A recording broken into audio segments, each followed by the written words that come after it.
सब करना है।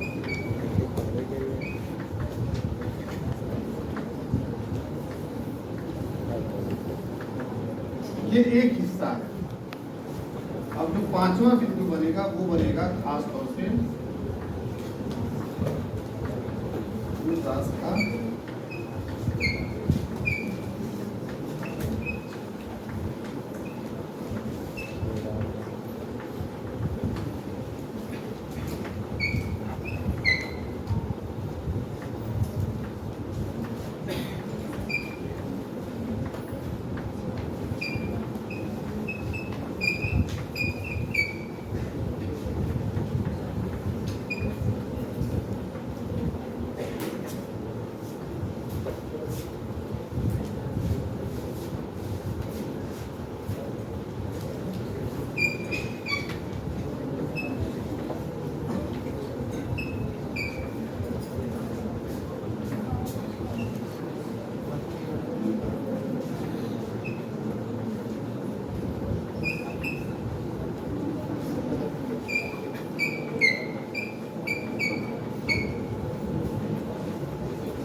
फिलहाल इतना ही।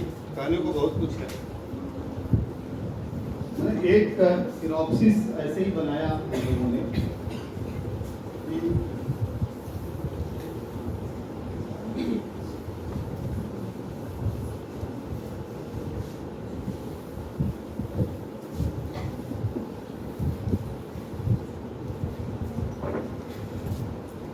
जैसे सूरदास पर बातचीत कर रही है। इसका एक पहला बिंदु है जिसे मैंने अभी रोक रखा है। हो सकता है कि इस पर कल बात। भक्ति का दार्शनिक पक्ष और खास तौर से जो संप्रदाय हैं उन संप्रदायों पर बातचीत कल करेंगे अलग क्लास में। उसके बाद है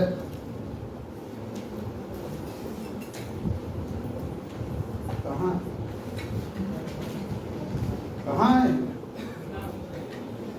कॉपी किताब कहाँ?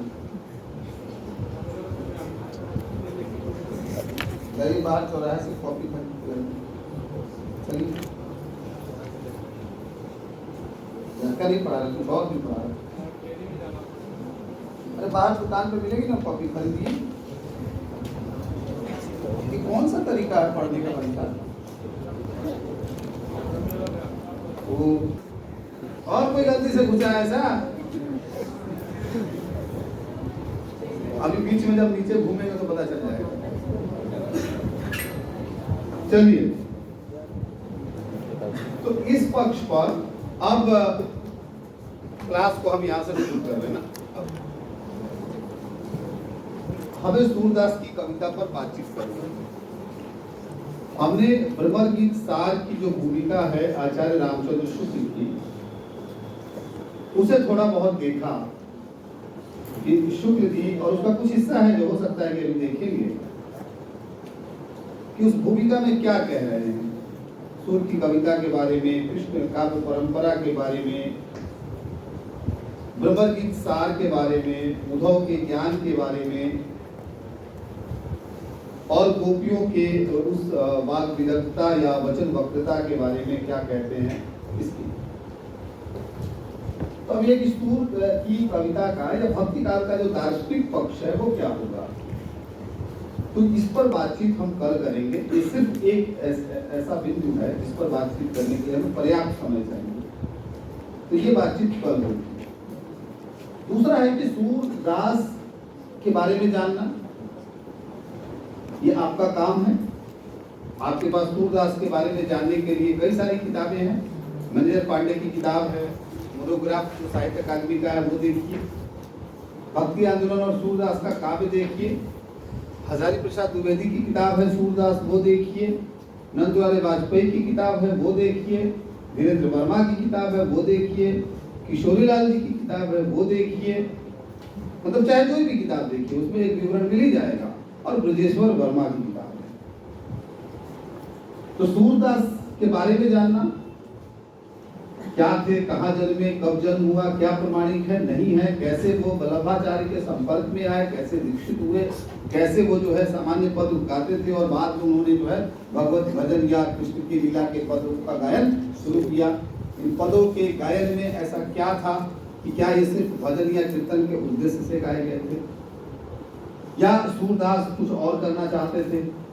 सूरदास सिर्फ कीर्तनिया कवि की तरह थे, या सूरदास अपने समाज यानी कि जो उनका समय था, उनका जो कंटेम्परेरी टाइम था, उसके जो पॉलिटिकल इश्यूज थे, जो उसके सोशल इश्यूज थे, क्या उन तक भी उनकी निगाह पहुंची? निगाह पहुंचने का मतलब यह है कि वैसे तो अंधे थे वो, ऐसा माना जाता है, कहा जाता है, उसके क्या कारण नहीं कारण, लेकिन जिस तरह का वर्णन सूरदास ने, क्योंकि कहते हैं ना कि अपनी बंद आंखों से किया, उसे देख करके लगता नहीं है कि सूरदास ने वो संसार देखा न। इस पर जो राय है, तो कब अंधे हुए, जन्मांध थे कि बाद में हुए, दुनिया के एक से एक कवि हुए हैं जिनके बारे में कहा जाता है कि उनकी आंखें नहीं थी। मिल्टन की आंखें बाद में चली गई थी, पैराडाइज लॉस्ट के लेखक की इधर आके बैठ जाएगी। आप लोग भी इधर घूमने के बजाय अगर ऐसे बैठ जाते तो ठीक रहता, चली गई थी। होमर के बारे में भी ऐसा माना जाता है कि उसकी भी आंखें लगभग नहीं थी, लेकिन होमर को समुद्र का क्या शानदार कवि, दुनिया का अद्भुत कवि, जिसने इडियट और ओडिसी जैसी रचना की, और जो बिल्कुल आदि कवि है, पुरखा कवि है, जैसे हमारे लिए वाल्मीकि है, वैसे ही पूरे के पूरे यूरोपियन लिटरेचर में होमर उस पूरे लिटरेचर के पुरखे कवि है। तो कारण क्या था उसके पीछे कि वो सच में जन्म से अंधे थे कि बाद में अंधे हुए? एक दुनिया थी जिसका अनुभव था, और उस दुनिया को फिर उन्होंने बंद आंखों से क्या है, इमेजिनेशन के बल पर और देखा या समझा। और उसके बाद है कि सूर सागर क्या है दरअसल, और सूर सागर में कितने पद हैं, कैसे पद हैं, किस तरह के पद हैं, उनकी और कौन सी रचनाएं हैं, उनकी कितनी रचनाएं प्रमाणिक है। जैसे कि मैंने हॉली के हवाले से कहा ही था पिछली क्लास में कि हॉली ये मानते हैं कि 433 पद ही प्रमाणिक मानते हैं, जबकि सूर के नाम पर 1 लाख से ज्यादा पद है। अंदर आवरण का है बात,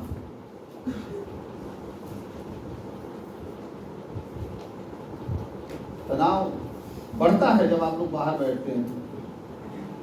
तो इतने पद हैं, तो इसके बारे में जानना और फिर ये जानना कि ब्रह्मगीत सार क्या है, इसके बारे में जानकारी मैंने पढ़ने वाली किताब में भी है, रामचंद्र शुक्ल की भूमिका में भी है, और मैं भी बताऊंगा। ये भी आपको पता चल जाएगा कि किस स्कंद से है, कहाँ से लिया गया है, इंस्पिरेशन क्या है, और इसमें कहना क्या चाहते हैं सूरदास, और क्या नया है जो वो जोड़ते हैं। जो सूरदास उसमें जो भागवत जो भक्ति की धारा थी उसमें जो नहीं है, वहां से क्या ऐसा है जो वो जोड़ते हैं। एक तीसरा बिंदु हो सकता है और होना भी चाहिए, जिसकी तरफ इशारा किया, और शुरू के बहुत सारे पद, लगभग दर्जन भर पद उसमें ऐसे हैं जो सूरदास के वात्सल वर्णन के पद हैं। और अब तक का जो आपका अनुभव होगा, आप में से ज्यादा का अनुभव, और खास तौर से 10वीं के नीचे का जो अनुभव होगा सूरदास की कविताओं से गुजरने का, उसमें वात्सल एक बड़ी भूमिका के उसके पद रहे होंगे कि कैसे कृष्ण उनके यहाँ चल रहे हैं, कैसे माखन चोरी कर रहे हैं, दाऊद के साथ कैसे लड़ रहे हैं, झगड़ रहे हैं, माँ से कैसे शिकायत कर रहे हैं, कैसे ताना दे रहे हैं, उलाहना दे रहे हैं अपने रंग पर, और राधा के रंग पर कैसे रार कर रहे हैं। ये भी ये एक अलग दुनिया है, और ये इस दुनिया के भी वो सरताज है। इस वात्सल्य के दुख है पूरी भक्ति काल की कविता में। प्रेम के तो कई कवि हैं जिनके पास प्रेम का अलग अलग रूप है और वो विराट है, लेकिन वात्सल्य का जो संदर्भ और जो वर्णन सूर के यहाँ है वो किसी के यहाँ नहीं है। तुलसी बाबा के यहाँ भी वो वर्णन, तुलसी भी वहां तक नहीं पहुंच पाए। शुक्ल जी के बहुत प्रिय कवि हैं तुलसी, भक्ति काल के सबसे प्रिय कवियों में से एक है रामचंद्र शुक्ल जी के लिए। लेकिन इसके बावजूद जो है रामचंद्र शुक्ल वात्सल्य वर्णन में सूर को जो दर्जा देते हैं वो दर्जा तुलसी को नहीं देते। हम जब तुलसी पर आएंगे तो हम आपको बताएंगे कि तुलसी जब वात्सल्य का वर्णन करते हैं तो कैसे करते हैं, और तुलसी अपनी कविता को कहाँ कहाँ कैसे ले जाते हैं। उसके बाद है कि सूर का भक्ति परक काव्य, एक तो वात्सल्य परक काव्य है, एक भक्ति परक काव्य है। और भक्ति किस तरह की, कौन सी भक्ति? कई भक्ति के प्रारूप हैं उनके यहाँ। साक्ष्य भाव की भक्ति है, दास्य भाव की भक्ति है। किस तरह की भक्ति है? भक्ति की कोटियाँ कितनी होती है? क्या ठीक ठीक वही भक्ति है जो नवधा भक्ति है? नवधा भक्ति का कोई प्रारूप है क्या कृष्ण काव्य परंपरा में? साक्ष्य भक्ति ज्यादा नजदीक है कृष्ण काव्य परंपरा के, दास्य भक्ति ज्यादा नजदीक है कृष्ण काव्य परंपरा के? भक्ति की कौन सी धारा है जो सबसे ज्यादा मुखरित होती है और सबसे ज्यादा हमें प्रभावित करती है? ये है। इन सबके साथ जो ये दुनिया है, ये जो दुनिया है जिसे मैंने कहा ना कि पांचवा बिंदु सूरदास का श्रृंगार वर्णन, ये दुनिया उन जो 2 और 3 या कई जो दुनियाएं हैं सूर्य के यहाँ की, उसमें से बिल्कुल अलग है। इसलिए अलग है क्योंकि यह वर्णन ठीक है, समाज में वात्सल्य भाव है, उसके वो सरताज हैं, नई तरह की उद्भावना यहाँ करते हैं।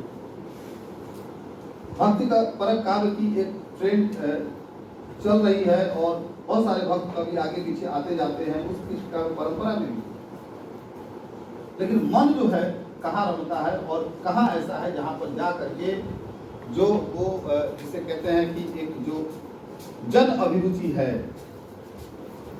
बहुत बहुत शुक्रिया, आपने मेरी बात मानी। थोड़ा थोड़ा घसक चाहिए होगा या आप इधर आ जाइए। तो जो एक जन अभिरुचि है, जो समाज का ताना बाना है, उसकी गुंजाइश कहाँ है? मैं बार बार आपसे कह चुका हूं कि कवि कहाँ बड़ा होता है और कवि कैसे बड़ा होता है। वो कविता करते हुए एक काम ये भी करता है कि अपने समय की जन अभिरुचि को बदलता है। यानी कि जो सौंदर्य को देखने का, आस्वाद करने का जो नजरिया है समाज का, जो प्रचलित है, अरसे से, सदियों से, शताब्दियों से चला आ रहा है, अगर कवि उस जन अभिरुचि को नहीं बदल पाया तो फिर वो कवि किसी काम का नहीं रह पाएगा, आने वाले समय में किसी काम का नहीं रह पाएगा। तो जन अभिरुचि को बदलने के लिए कवि क्या करेगा? अपने ही कविता से और बिल्कुल उस ट्रेंड के बीच से ही कोई गुंजाइश निकालेगा। सूरदास अभ्रमर गीत सार में संयोग और वियोग यानी कि विप्रलम्ब श्रृंगार दोनों का वर्णन करते हैं।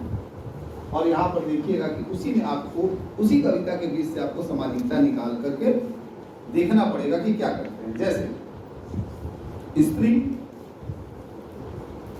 विद्यापति की यहाँ स्त्री का सौंदर्य है,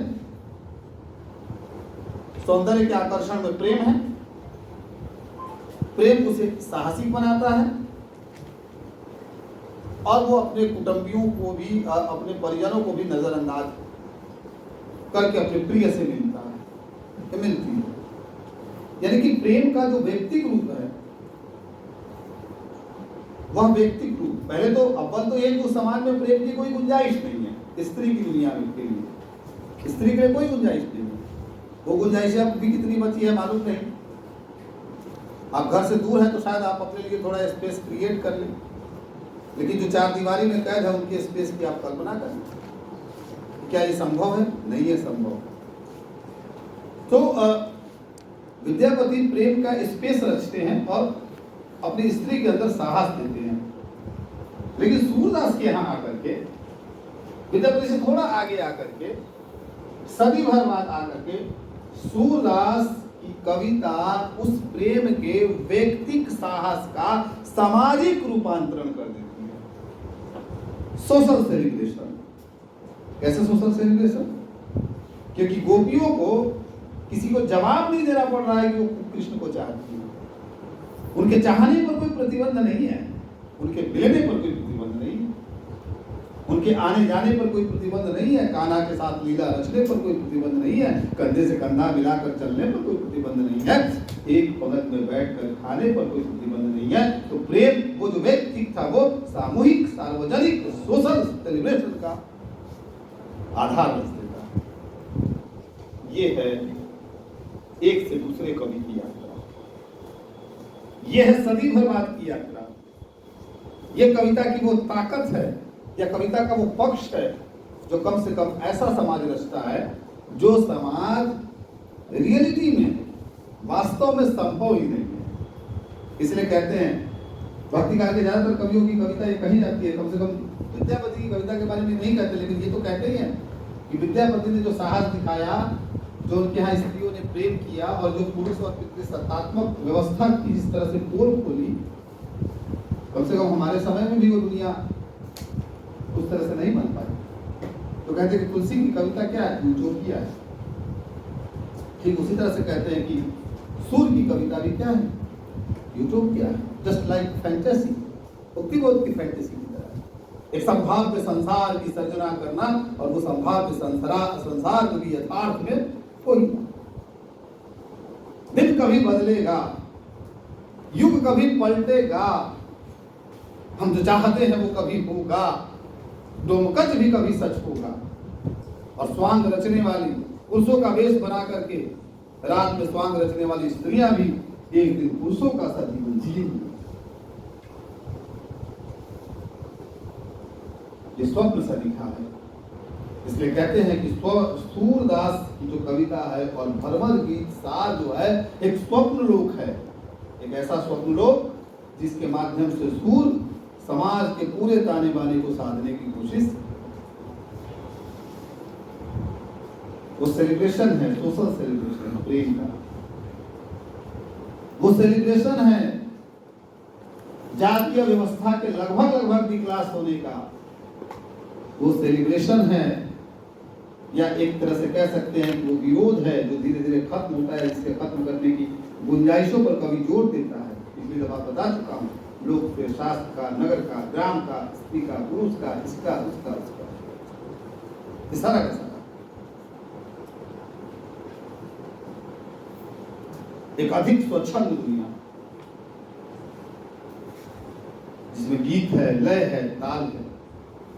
मीरा को जो दुनिया मिलती है, और मीरा जिस दुनिया में आकर के ये कहती है कि पगबांग घुंगरिया नाचारी, लोग कहे मीरा बावरी, है ना, सासु कहे जग हासर, कि पगबांग घुंगरिया नाचारी, पग में घुंघरू बांध कर नाचना ये आसान काम नहीं है। नाचना लंबे समय तक आसान काम नहीं रहा है, और स्त्री के लिए नाचना काफी अच्छा नहीं माना जाता। भला हो ये आइडियल, वो आइडियल, ये चैनल, वो चैनल आ गए जिन्होंने स्त्री के नाचने का भी सेलिब्रेशन किया, और सब लोग चाहते हैं कि कोई फलाना हो जाए, कोई फलाना हो जाए, कोई फलाना हो जाए। ट्रेन में एक गाना चलता है तो लोग सोचते हैं कि हाँ, तो ट्रेन में चल रहा है वैसा ही कोई मेरे घर में भी पैदा हो जाए, तो 1 आध 2 करोड़ 5 करोड़ 10 करोड़ मिल जाते हैं, दुनिया में लोग जाने। लेकिन एक जमाना था कि फिल्मों में काम करने के लिए जो है तवायफों को ढूंढा जाता था, और अब तो वो भी काम करना नहीं चाहती। जो बेटा फिल्म के बारे में सोच लेता था, या पर्दे पर जाने की सोच लेता था, या नाच नौटंकी में काम करने की सोच लेता था, उसके कुल खानदान वाले उसकी बहुत बचना पड़ता था। हमारे जमाने तक आया कि अगर नाच देखने चले गए दशहरा के मेले में, तय है कि आने के बाद पकड़े गए तो कुटाई कितनी होनी है। हाँ, लड़कों के लिए, लड़कियां तो जाएगी। आज ना है कि हमारे आइडियल और हमारे आइकॉन जो है कि हाँ, हम फलाने राय हो जाएं, और फलाने जो है पादुकोण हो जाए, और फलाने ये हो जाए और वो हो जाए, और दुनिया में छा जाए। एक जमाना में ऐसा नहीं था, लोक में ये संभव नहीं है। तो वो जो कहते हैं कि पगबान घुंघरिया नाचना इस संसार का सबसे अधिक उन्मुक्त करने वाली क्रिया है। जो हृदय से मुक्त है वही नाच सकता है, वही नृत्य कर सकता है। जो बंधा है वो नृत्य नहीं कर सकता, और जो नृत्य कर सकता है वो सामाजिक बाइनरी को तोड़ सकता है। इसलिए मीरा ये करती है। तो वो जो एक उत्सव है उस सामूहिकता का, वो जो प्रेम का जो एक सामूहिक सेलिब्रेशन है, उसका पूरा का पूरा एंजॉयमेंट, उसका एप्रिसिएशन जो है वो आपको दिखाई देगा मीरा के व्यक्ति। उधर नहीं जाऊंगा, फिर पीछे आता हूं। तो कहा कि यूटोपिया कहा कि फैंटेसी की तरह है, कहा कि एक स्वप्न लोक की तरह है। क्यों? क्योंकि असल जिंदगी में ये दुनिया है क्या? स्त्री को इतनी आजादी मिल गई क्या कि जिस पुरुष को चाहे पसंद कर ले? और ये आजादी तब मिल गई क्या कि जब वो शादीशुदा हो तब भी पसंद कर ले और उसके पति को कोई दिक्कत ना हो। जो लोग यस सर कह रहे हैं ना, सबसे पहले अपने माई बाबू के डर से वही पलटेंगे। और जो अगर पुरुष होकर बोल रहे हैं तो सबसे पहले प्रेमिकाओं का हाथ वही छोड़ेंगे। हमें पता है कि उनके अंदर कितना धैर्य और कितनी साहस है और कितना वो संघर्ष कर पाएंगे। बहरहाल आप मुझे ऐसी दिशा की तरफ मत ले जाइए जिससे आप लपेटे में आ जाए। इसलिए मुझे सूर्य के संसार में रहने दीजिए। अगर अपने संसार में खींच के लाएंगे तो फजीहत आपकी हो जाएगी। बहरहाल अब मैं क्या कह रहा था, मैं भूल गया। तो मैं ये कह रहा था कि जो स्वप्न लोक है, जो फैंटेसी है, जो यूटोपिया है, कि सोचिए ना, आप सोच करके देखिए। आप उसी समाज के हिस्सेदार है ना जिसमें ये गाना चलता है कि तुम किसी गैर को, तुम मुझे ना चाहो तो कोई बात नहीं, किसी गैर को चाहो तो मुश्किल होगी। ये प्रेम है साहब, जहां तय किया जाता है कि किसकी तरफ देखो और किसकी तरफ मत देखो, कहाँ बैठो और कहाँ मत बैठो, क्या पहनो और क्या मत पहनो, कितना चलो और कितना बोलो, ये भी तय करता है और आपका सहचर तय करता है और आपको मजा भी आता है। और वो ये भी तय करता है, जहाँ सीधे सीधे ये कहता है कि किसी गैर को चाहोगी तो मुश्किल होगी, वहां पर वो गोपियां जो घर परिवार वाली हैं, जब उन्होंने चाहा होगा तो कौन सी दीवार टूटी होगी, जरा कल्पना करिए। उसके लिए कितना साहस करना पड़ा होगा। आप 21वीं शताब्दी में बैठे हैं, लेकिन मैं दावे से कह सकता हूं कि आप में से 95% लोगों के अंदर साहस नहीं है और वो कभी नहीं जुटा पाएंगे। भले अभी जो फेज है, जो समय, उसमें कल्पनाएं हावी और लग रहा होगा कि हम साहस जुटा लेंगे और लड़ाइयां लड़ लेंगे, लेकिन परिणति कहाँ जाएगी हमें भी मालूम है, क्योंकि आपके लिए चीजें नहीं है, हमारे लिए तो बहुत पुरानी है, देखते देखते देख ही रहे हैं। तो सोचिए, मतलब मैं कहता हूँ सोच के देखिए कि क्या ये आसान रहा होगा, या उस पुरुष के लिए आसान रहा होगा जिसने अपने को डिक्लास किया होगा। एक किसी आदमी के साथ आप चले जाइए, आज 21वीं शताब्दी की इस विश्वविद्यालय के अहाते के आसपास भटक जाइए, अंदर चले जाइए किसी पुरुष के साथ, तो ये सब समाज आपको कितनी सारी शब्दावलियों से नवाज देता है। अगर लड़की है तो फिर पूछिए नहीं, चरित्र के कितने प्रमाण पत्र बढ़ जाएंगे और कितने लोगों के द्वारा बटेंगे, सोच लीजिए। और लड़का है तो न जाने कितने रिश्ते और कितने नाते तय हो जाएंगे, उसी समाज में रह रहे ना।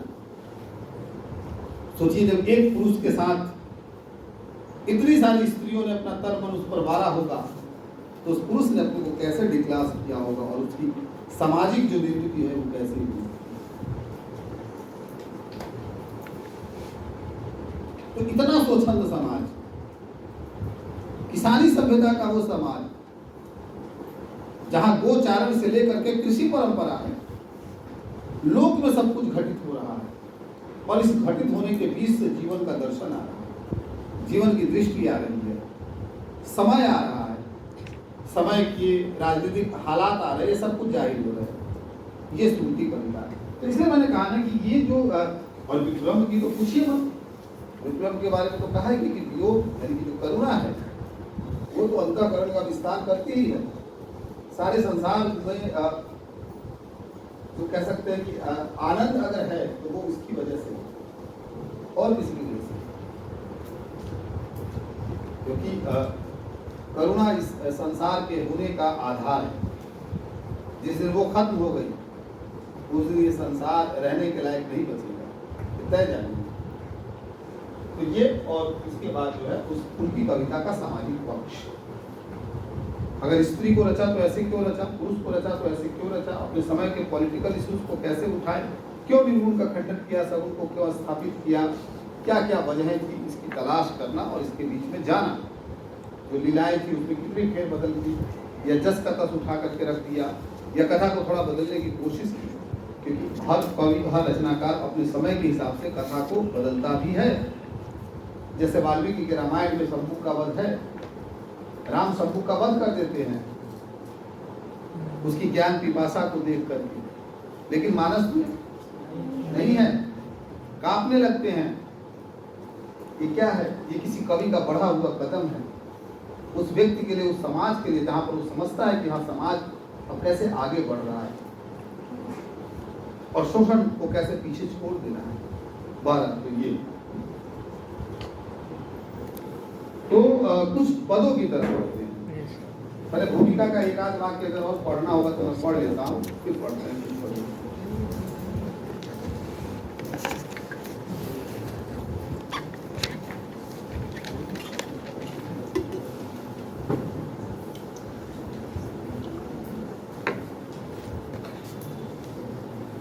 मैनेजर पांडे वाली किताब आप पढ़िएगा पूरा। कृष्ण कथा की परंपरा में भी आप जा सकते हैं, ऐसा नहीं है। और सूर सागर की कथा वस्तु भी उन्होंने दी है। मैनेजर पांडे ने अपनी किताब के 80वें पेज में कि सूर सागर की कथा वस्तु क्या है, सूर सागर में क्या है, ब्रह्मगीत साल कहाँ से आया है, कैसे आया है, ये सारा कुछ जो है, उनकी कविता का नवीन सृजन पक्ष क्या है, इस पर भी बात की है। कविता में नवीन दृष्टि क्या है, इस पर भी बात की है। जो चरित्र है, चरित्रों का स्वरूप क्या है, इस पर भी बात की है। और सबसे जो मजेदार और जिस अध्याय को मन से लिखा है मैनेजर पांडे ने, वो है प्रेम की काव्यानुभूति वाला। इस किताब का यह जो अध्याय है, यह जो चैप्टर है, वह कमाल है। और सच में मैनेजर पांडे ने सूर पर लिखते हुए, मतलब अपना जो लेखन होता है या उसके लेखन का जो उत्कर्ष होता है, उसे हासिल कर लिया। मैनेजर पांडे इतिहास पर भी लिखते हैं, मैनेजर पांडे समाज विज्ञान पर भी लिखते हैं।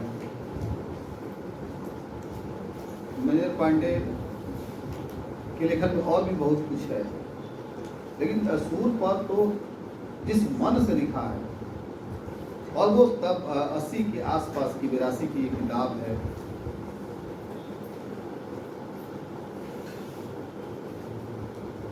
उसमें वो ब्रह्मगीत सार के बारे में क्या कहेंगे, ये तो मैं आपके सामने भी रखूंगा। कुछ और बातें वो जहां जहां कहेंगे वो भी आपके सामने रखूंगा। इसलिए रखूंगा कि आप एक आलोचक की दृष्टि से भी जाने कि वो आलोचक क्या कह रहा है और कैसे कह रहा है। और आचार्य रामचंद्र शुक्ल की भूमिका भी बीच में पढ़ूंगा, और इसी के बीच में से कोई पद भी निकल के आ जाएगा जो आपके टेक्स्ट का होगा। जैसे आपको याद नहीं होगा, मैंने आपके टेक्स्ट का एक पद आप पिछली क्लास में पढ़ा दिया, याद है कौन सा? देखिए उसमें एक पद होगा, संदेशन मधुवन फूक भरे। ये कह के नहीं पढ़ाया कि पढ़ा रहा, लेकिन पढ़ा दिया है। देखिए ध्यान से, याद आया पिछली क्लास में? ऐसे ही पता चलेगा कि कोई पढ़ा दिया और आपके ध्यान में नहीं है। मैनेजर पांडे लिखते हैं, आके इधर बैठ जाइए ना, थक जाएंगे। अरे यार इतनी तो जगह है, बीच में बैठा लो ना, दो लोग खड़े हैं, अच्छा लग रहा है।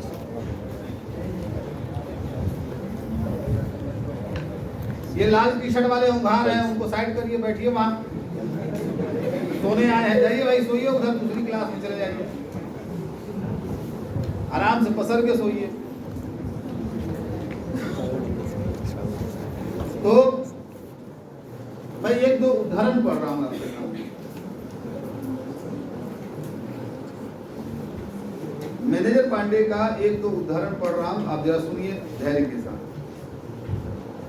प्रेम की काव्य अनुभूति वाले अध्याय का पहला वाक्य, और बहुत छोटा सा वाक्य। आज मुझे पढ़ाते हुए एक वाक्य मिला, मैं जब अभी एमए को पढ़ा रहा था, विद्यापति ही पढ़ा रहा था, तो निराला का एक पूरा का पूरा वाक्य मिला और वो सिर्फ इतना ही है कि हद है, ये पूरा एक वाक्य है। निराला अपने लेखन में लिखते हैं हद है। मनोज पांडे पहला वाक्य लिखते हैं कि सूरदास प्रेम के कवि, वाक्य पूरा। अब सोचते जाइए कि सूरदास प्रेम के कवि हैं, जिस प्रेम के वे गायक हैं उसका प्रसार मानव जीवन से लेकर प्रकृति जगत और ईश्वर तक है। और जिस प्रेम के वे गायक हैं उसका प्रसार पहला मानव जगत, दूसरा प्रकृति जगत, तीसरा ईश्वरीय जगत, यानी कि सूर का प्रेम, मानवीय प्रेम, प्राकृतिक प्रेम और ईश्वरीय प्रेम, तीनों। उनके काव्य में मानवीय प्रेम की अपार व्यापकता और विविधता है, उसका प्रसार बहुत ज्यादा है और उसकी डाइवर्सिटी भी बहुत ज्यादा है। यही मानवीय प्रेम ईश्वरीय प्रेम या भक्ति के रूप में भी व्यक्त हुआ है। सूर का भक्ति मार्ग प्रेम मार्ग ही है। प्रेम सूर की काव्य अनुभूति एक, जीवनानुभूति दो, और भक्ति की अनुभूति का केंद्रीय तत्व है। इसलिए प्रेम की कुछ विस्तृत चर्चा जरूरी है। और फिर उसके बाद प्रेम का वर्णन करते हैं मैनेजर पांडे। वो एक जगह लिखते हैं कि प्रेम एक अत्यंत जटिल भाव है। किसने कहा कि प्रेम तो बहुत सहज भाव है, लेकिन जिसने कहा कि प्रेम सहज भाव है उसकी जटिलता कैसे महसूस करेंगे। घनानंद ने कहा कि अति सूधो स्नेह कुमारक है, जहाँ नेक सयानप पाक नहीं कही, तहाँ साच चले तदियापन को जिनके कपड़े निशाक नहीं। घनंद प्यारे सुजान सुनो, यहाँ एक दूसरो आंक नहीं, तुम कौन दो पार्टी पढ़े हो लल्ला, मन ले हो दे हो छटा। तो कहा कि अति सूधो स्नेह कुमारक है। सुधा जानते हैं ना, हाँ, मनुष्य के लिए कम इस्तेमाल होता है, गाय के लिए ज्यादा होता है। बहुत सीधा, बहुत सीधा, भोला भूरा जैसा कुछ ऐसा टर्म जिसमें कोई छल, उत्पन्न, ईर्ष्या, द्वेष, घृणा जैसे कोई भाव हो ही ना।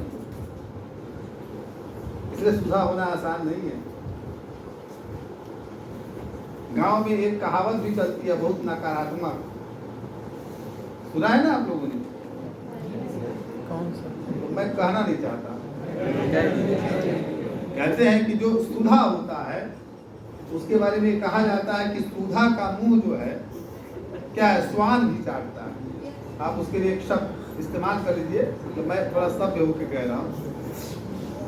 क्यों? क्योंकि वो प्रतिरोध ही नहीं करेगा। तो क्या इतना सीधा है प्रेम? प्रेम का मार्ग इतना सीधा है? घनानंद ने कहा कि हाँ इतना सीधा है, और अधिक सीधा हो जाए मुश्किल होगी।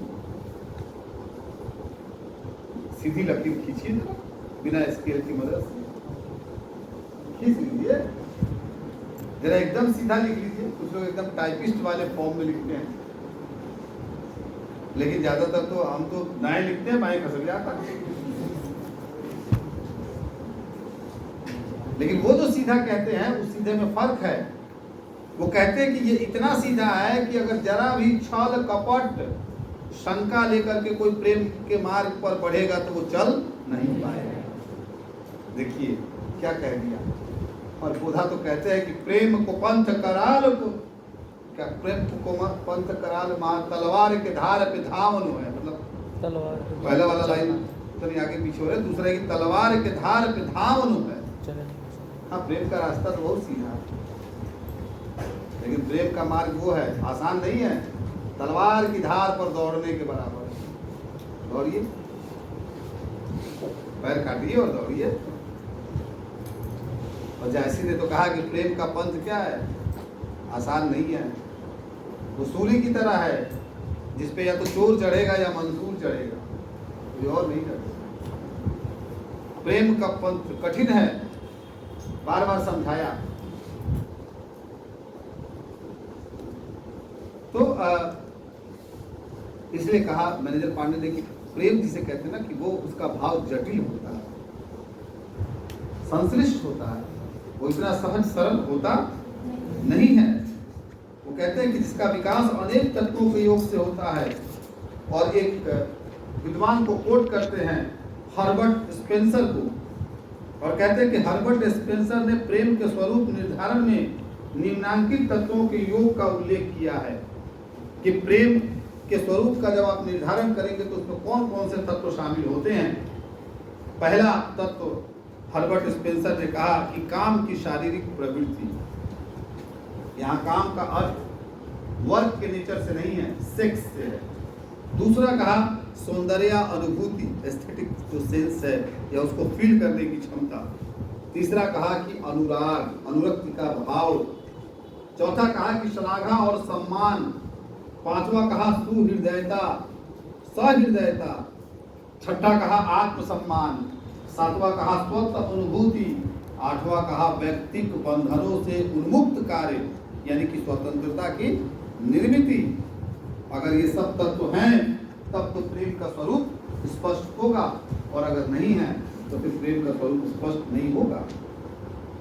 पांडे जी लिखते हैं कि हर्बर्ट स्पेंसर द्वारा विवेचित प्रेम के ये तत्व व्यापक होते हुए भी प्रेम के संपूर्ण स्वरूप की व्याख्या करने में समर्थ नहीं है, असमर्थ है, क्योंकि इनमें वात्सल्य का अभाव है जो प्रेम का एक प्रबल रूप है, और कभी कभी दाम्पत्य प्रेम को भी सुदृढ़ करने में सहायक होता है। फिर वो रसेल को कोट करते हैं, ऐसे ही कई लोगों को कोट करके वो आगे पहुंचते हैं, और उसके बाद कहते हैं एक पैरा में कि प्रेम के मंगल विधायक पक्ष का लोक जीवन में समाज के अस्तित्व के लिए विशेष महत्व है। प्रेम वो उदात्त है, वो सबलाइन है, वो प्रेम ग्रहण योग्य है जिसमें मंगल का विधान है, यानी कि जिसमें लोक का कल्याण हो। प्रेम अगर कल्याणकारी ना हो सका, प्रेम अगर लोक से नहीं जोड़ सका, प्रेम अगर मंगल नहीं कर सका, तो फिर वो प्रेम नहीं है। इसलिए वो कहते हैं कि मानवीय संबंधों के प्रेम के दो व्यक्त रूप हैं, वात्सल्य और दाम्पत्य। उसके बाद एक और पंक्ति कहते हैं अगले पैराग्राफ में कि प्रेम व्यक्ति के सामाजिक संबंधों का आधारभूत तत्व है। प्रेम ही व्यक्ति को क्या करता है, सामाजिक बनाता है। प्रेम शक्ति का स्रोत है, लेकिन प्रेम से उद्भूत शक्ति जब व्यक्ति को लोक संग्रह के कार्य में प्रवृत्त करती है तभी उसका उज्ज्वल रूप प्रकट होता है। प्रेम में जो शक्ति होती है उससे जब आदमी क्या करता है, लोक में कार्य करता है, तब जाके उसका उज्ज्वल अंश सामने आता है। मैंने पहले भी कहा था और फिर कह रहा हूँ कि प्रेम अगर संकुचित होगा तो क्या करेगा, वो नितांत व्यक्तिक हो जाएगा और धीरे धीरे धीरे धीरे मनुष्य का पतन कर देगा। प्रेम अगर सामाजिक होगा यानी कि लोक अभिमुख होगा, आचार्य रामचंद्र शुक्ल का निबंध लोभ और प्रीति बढ़िए, तो वो क्या करेगा, वो मनुष्य को विराट की तरफ लेकर के जाएगा, उसे उदात्त बना देगा, क्योंकि उसमें प्रतिष्ठा, उसमें सम्मान, उसमें मान, और उसको बचाए रखने के लिए हम पूरी दुनिया से लड़ सकने का सामर्थ्य, उसमें फिर कुछ भी असंभव और दुर्लभ नहीं होगा। आप जो भी पाना चाहेंगे आप पा लेंगे।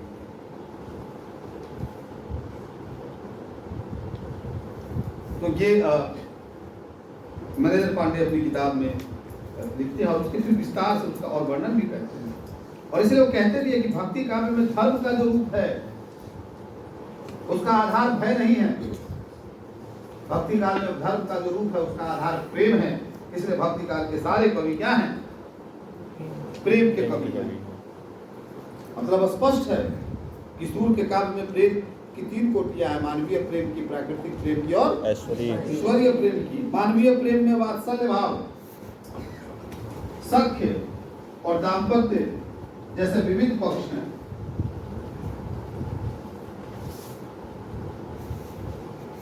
एक तो ये उदाहरण मुझे पढ़ना था।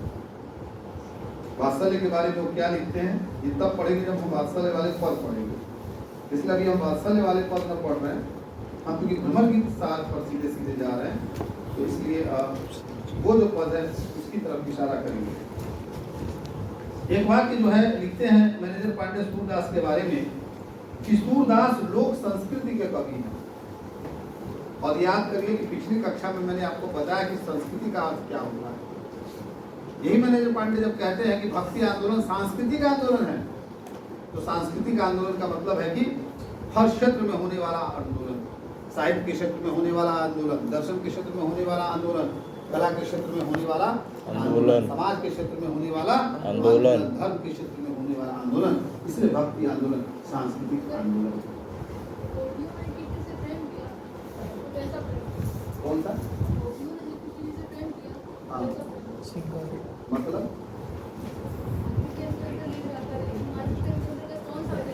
श्रृंगारी मानवीय ही प्रेम,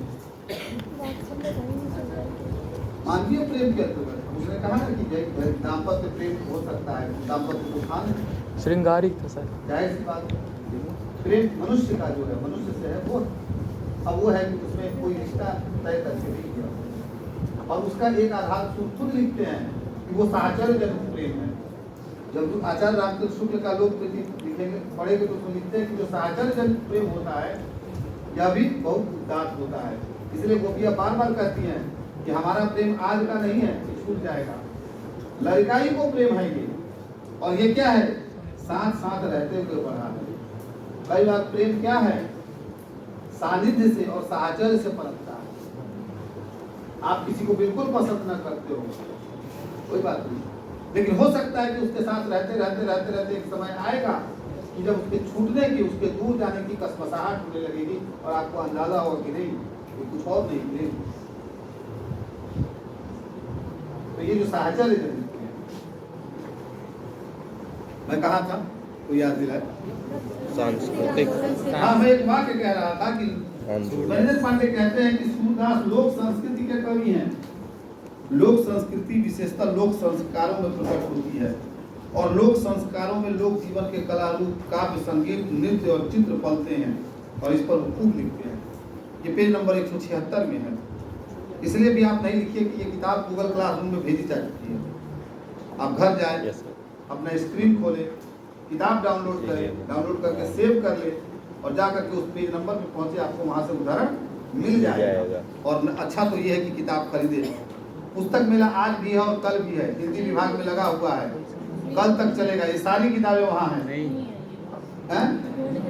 नहीं है ना? आज जाइएगा, मिल जाएगी। तब भी नहीं होगा तो उनसे कहिएगा कल लेके आएंगे, मैं भी बोल दूंगा। पर और सारी किताबें हैं वहाँ पर, आप जाकर आ गई है, पढ़िए। आज नहीं मिल रही है, 10 दिन बाद मिल जाएगी। ये उसके बाद वो श्रृंगार के स्वरूप पर आते हैं, और इसके सवाल का एक और जवाब है कि सूरदास अपने इसी किताब में पेज नंबर 184 में कहते हैं कि सूर सागर का गोपी कृष्ण प्रेम, यानी कि सूर सागर में जो वर्णन किया गया है गोपियों और कृष्ण के बीच का जो प्रेम का, वह स्वच्छंद प्रेम, स्वच्छंद प्रेम कहते हैं। स्वच्छंद प्रेम मतलब वो प्रेम जिस प्रेम में कोई बाधा ना हो, कोई बंधन न हो, वो कहते हैं। और इसीलिए वो कहते हैं कि इस प्रेम की दूसरी विशेषता है उसका सहज क्रमिक विकास, जो मैंने अभी कहा। इस प्रेम की दूसरी, एक तो ये स्वच्छंद प्रेम है, दूसरा क्या है?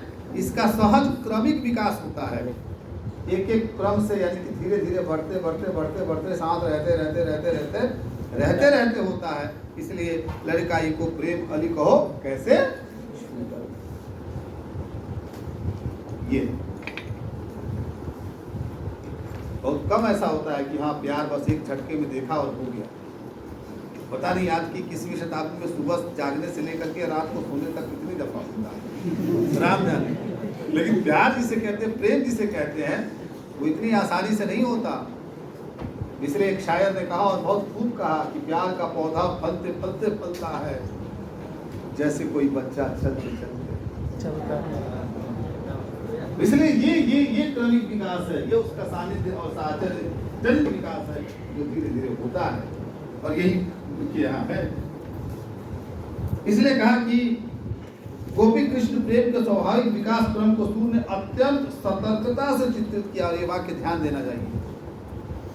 ये नहीं कहा कि गोपी कृष्ण के प्रेम को सूर ने ऐसे ही चलते ढंग से जो है चित्रित कर दिया है। मैनेजर पांडे वहां एक शब्द जोड़ते हैं और कहते हैं कि बहुत ही सतर्कता से, यानी कि कोई भी भूल चूक 19-20 होने न पाए, इतनी सावधानी से वो कहते हैं कि गोपी कृष्ण प्रेम की एक अन्य विशेषता है इसका व्यापक प्रसार, जिसमें प्रेम के लौकिक और दिव्य दोनों रूपों का समावेश हो जाता है। प्रेम के लौकिक और दिव्य, प्रेम लौकिक भी और दिव्य भी है, दिव्य भी और लौकिक, दोनों तरह से जो है जुड़ जाता है। प्रसार करना, वो प्रसारित होता है। मैं फिर कह रहा हूँ और बार बार कह रहा हूँ कि प्रेम वही उदात्त, वही सप्लाइंग होता है जो व्यक्ति को व्यक्ति से निकाल करके और सार्वजनीन और सार्वजनिक बना। ऐसा नहीं है कि उसे जो है क्या है और ज्यादा व्यक्तिक बना। व्यक्तिक और व्यक्तिक होना मनुष्य की दुर्बलता है, उसकी कमजोरी है। सामाजिक होना उसकी ताकत है। तो कहा कि आचार्य रामचंद्र शुक्ल के अनुसार प्रेम की प्रतिष्ठा दो प्रकार से होती है, सुंदर रूप के अनुभव पर और साहचर्य पर। एक प्रतिष्ठा होती है सुंदर रूप से, रूप देखा और रिझ गए, और रिझ गए तो फिर उसके बाद उपक्रम करने लगे, किस रूप तक पहुंचेंगे कैसे, और फिर उसके लिए क्या क्या जतन होते हैं आप जानते ही हैं। फिल्मों ने तो आपको खूब दिखा बुखा के समझा बुझा दिया है, तो आपके पास बहुत सारा संकट नहीं है, और समय की उस दहलीज पर है जहाँ आप स्वयं भी बहुत कुछ सीख सकते हैं और सीख ही रहे हैं। तो खैर मैं दूसरी तरफ आता हूँ। मैंने कहा कि एक तो ये, और दूसरा क्या, दूसरा कहा कि शुक्ल जी ने कि साहचर्य जनित, यही शुक्ल जी की अवधारणा है कि रूप का कोई फर्क नहीं पड़ता, साथ रहते रहते रहते रहते भी वो कौन सी बात है आपके अम्मा बाबू में, बाबा दादी में। मैं तो नहीं कहता कि मैं जो कह रहा हूँ उसका उदाहरण आप ही के घर में है, मतलब मैं एक एग्जाम्पल दे रहा हूँ कि देखिए कि दोनों के बीच में 36 का आंकड़ा है रूप का, एक 11 है तो एक 21 है, लेकिन जरा जाके पूछिए कि आपके बीच में प्रेम काहे हो गया 11-21। क्यों ऐसा हो जाता है कि एक उम्र के जाने के बाद कोई एक दूसरे को छोड़ने के लिए तैयार नहीं होता। आप दूर से देखेंगे तो आपके दिमाग में समझ में नहीं आएगा ये कैलकुलेशन, मैथमेटिक्स के कोई इक्वेशन इसको सॉल्व नहीं कर पाएगा कि फलाना फलाने के साथ कैसे खुश हो सकता है, क्योंकि खुश होने का एक कारण साहचर्य होती है, सानिध्य है। तो इसलिए कहा कि ये प्रेम भी बड़ा है। और फिर वही कहते हैं कि सुंदर रूप के अनुभव से मन में आकर्षण उत्पन्न होता है और साहचर्य के कारण मन रमता है, लेकिन प्रेम के पोषण और विकास में एक सहायक तत्व सहयोग भी है। इससे प्रेम के स्वाभाविक विकास को अवसर मिलता है। और फिर वो लिखते चले जाते हैं कि क्या है कैसे है, आशा के बारे में लिखते हैं, प्रेम की दीप्ति माधुर्य और कोमलता के बारे में लिखते हैं, और कहते हैं कि श्री कृष्ण की संपूर्ण प्रेम लीला का प्रेरक तत्व है उनका अलौकिक सौंदर्य, क्योंकि ये अलौकिक सौंदर्य है जिस पर सभी मुग्ध होते हैं, उस सौंदर्य का लावण्य। अब मुझे फिर से लावण्य बताने की जरूरत नहीं है, क्योंकि अभी विद्यापति पढ़ाते हुए वो जो लावण्य है, देख देख राधा रूप अपार और देख देख कान्हा रूप अपार, अपरूप के भी आन मिलावल खित तल लावल सार, मनमथ कोटि, मनमत कोट, मदन जो है क्या है, को पराजित करने वाले कर जे जन, माधव कृष्ण क्या है, तीरथ पड़ेगा। हाँ, मही मधिगीर, धरती के बीच मूर्छित होकर गिर रहे। ये सौंदर्य है, और इस सौंदर्य को रचा, तो इस वजह से भी प्रेम है। और इसलिए वो कहते हैं कि गोपियां कृष्ण के रूप लावण्य पर मुग्ध हैं, प्रेम विवश हैं। कृष्ण माखन चोरी के साथ साथ गोपियों का चित्त भी चुराते हैं, और गोपियों के हृदय में प्रेम विकसित होता है। कृष्ण का गोपी विमोहन स्वरूप क्रमशः विकासशील है, इसलिए साहचर्य जनित प्रेम है। और फिर एक जगह कहते हैं कि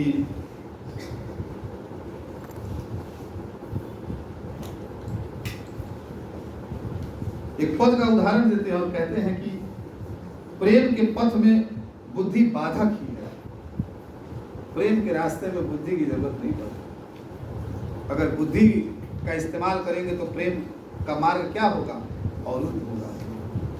लॉजिक नहीं चलता, कोई क्यों पसंद आया, कैसे पसंद आएगा, क्या है, क्या फायदा होगा, क्या नुकसान होगा। ये अव्वल तो ये यही है मेरी जान। प्रसंग ही ऐसा है जिसमें खोना ही खोना है। पाने की कल्पना भूल जाएंगे। जो प्रेम पाने की कल्पना से किया जाए, ना तो वो प्रेम है, ना उस प्रेम का कुछ भला होना है, ना उस प्रेम से कुछ भला होना है। प्रेम तो लगातार खोदे जाने का उपक्रम है। हर एक कैलकुलेशन, हर एक इक्वेशन से परे जाकर। ये बात मैं इसलिए जोर दे के कहना चाहता हूं क्योंकि आप हम जिस पीढ़ी में, उसमें कैलकुलेशन और इक्वेशन बहुत काम करते हैं। किसी का बटुआ देख के, किसी का रिलीजन देख के, किसी का कास्ट देख के, किसी का इकोनॉमिकल स्टेटस देख के, और किसी का रूप, किसी के चेहरे की कांति देख करके, नाक भौं सब देख करके, इसी दौर में है ना। तो इसलिए कहा कि बुद्धि नहीं है। इसलिए कहा गया है, प्रसाद ने एक जगह लिखा है कि समझदारी आने पर यवन चला जाता है। वैसे ही समझदारी आएगी, आप ज्ञान इस्तेमाल करने लगेंगे तो यवन चला जाएगा, एकदम चला जाएगा। तो इसलिए कहा कि बुद्धि यहां पर काम नहीं आती, और बुद्धि को लेकर चलेंगे तो मार दो। इसलिए देखिएगा क्यों कहा इसको स्थापित करेंगे सूर्य। कब स्थापित करेंगे? जब ज्ञान लेके उद्धव आएंगे, और उद्धव के सारे ज्ञान की गठरी की ऐसी ऐसी करके कुटिया रख देंगी। क्या बुद्धि के बल से? नहीं, प्रेम के बल से। अगर बुद्धि के बल से जाती तो कहती कि हाँ उद्धव ठीक है कह रहे हो। जब चला गया तब उस निर्मोही के लिए आंसू का है भाई, कहे आंसू भाई, भाई क्यों रोए? लेकिन ना इस दिन बरसत नैना हमारे, रात दिन रोएगी, हर निश रोएगी। क्यों रोएगी? क्योंकि जो गया उसका कोई सब्स्टिट्यूट नहीं है। लाख लाख युग जन्म जन्म हिय न तबो जुड़ायल, तब भी हिय जुड़ेगा नहीं। तो इसलिए कहा कि प्रेम में बुद्धि की जरूरत नहीं है, बाधक है। भावात्मक संबंधों में बुद्धि के प्रवेश से विकृति उत्पन्न होती है।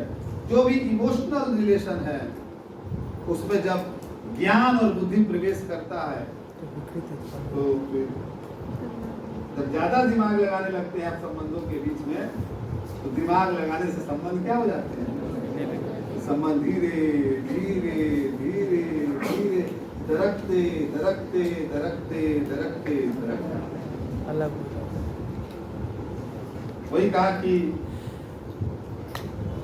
विकृति उत्पन्न होती है। प्रेम में पूर्ण आत्मसमर्पण वांछित है। इतने भर की गुंजाइश नहीं है कि बचा के रख लीजिए। प्रेम 100 नहीं 110% अगर कोई फीसदी होता है, क्योंकि अब हम लोग 100% कहते हैं तो वो बात नहीं आती, मजा नहीं आता कि हाँ मतलब 100% डेडिकेशन जैसा कुछ टर्म रहा नहीं। 110% डेडिकेशन, 10% आधुनिक सदी के मनुष्य ने और जोड़ दिया अपनी तरफ से मनुष्य बनाने के लिए। तो कहा कि 110% भी समर्पण होगा ना, और होना ही चाहिए, तभी प्रेम है। अगर 110 में से एक भी बचा लिए और 109 कर रहे हैं तो भी खतरा है। और ऐसा नहीं कि ये बात सूर पहली दफा कह रहे हैं, जैसी कह रहे हैं, कबीर कह रहे हैं, और भी बहुत सारे कवि कह रहे हैं। आत्मसमर्पण का मतलब होता है कि अपने को समर्पित कर देना। और अपने को समर्पित कर देने का मतलब ये नहीं कि अपना देह उठा के धर देना। नहीं, कुछ लोग ऐसा भी समझ लेंगे, मैं सवाल भी मैं ही हूँ, जवाब भी मैं ही हूँ, क्योंकि मैं जानता हूँ कि आप तो पूछेंगे नहीं, तो सवाल वाली भूमिका भी मुझे ही निभानी पड़ती है, जवाब वाली। तो ये मान ले कि आत्मसमर्पण करना, अपने को समर्पित करना मतलब अपने को उठा के धर देना कि लो भैया, ये नहीं धरना, ये जो है ना ये धर। और ये धर देना मतलब ये नहीं कि तलवार से काट के धर देना। ईगो, अहम, मैं, इसे त्याग देना। अहम का विपरीत क्या होता है संस्कृत में?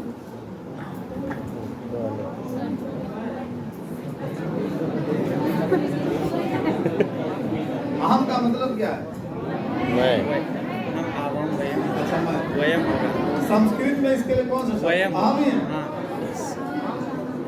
अहम का विपरीत क्या होगा? वयम। वयम। हाँ, वयम का मतलब क्या होता है? सब।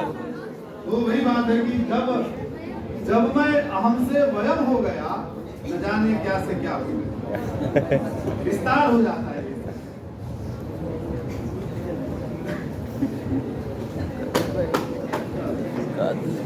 अरे फिर तो कहा कि समर्पण करना, सर काटने वाली जो बात होती है ना कि सर किसका कटेगा? सर काटना मतलब तलवार से सर नहीं काटना, अपने ईगो को छोड़ना, अपने मैं को विसर्जित करना, अपनी आइडेंटिटी को हटा देना, डिसॉल्व कर देना। क्योंकि क्या है, जब आप अपनी पहचान, अपना मैं, अपनी आइडेंटिटी, अपना ईगो, अपना रसूख, अपना रूप, अपना सौंदर्य और अपनी बहुत सारी चीजों को लेकर के प्रेम के पास पहुंचेंगे, तो फिर प्रेम सबसे पहले इन्हें छोड़ो। इसलिए याद करिए कि भक्ति काल की कविता प्रेम को इसी वजह से सेलिब्रेट करती है कि वो जो सोशल जो पूरा का पूरा मैं है, जो सामाजिक मैं है, जो सामाजिक अहम है, जो सोशल पर्सनल आइडेंटिटी है, रसूखदारों से लेकर के तमाम की, या जो जेंडर का जो डिस्क्रिमिनेशन है, वो सारा का सारा क्या कहते हैं, छोड़ो एक तरफ करो। तब जाकर इसीलिए कहा कि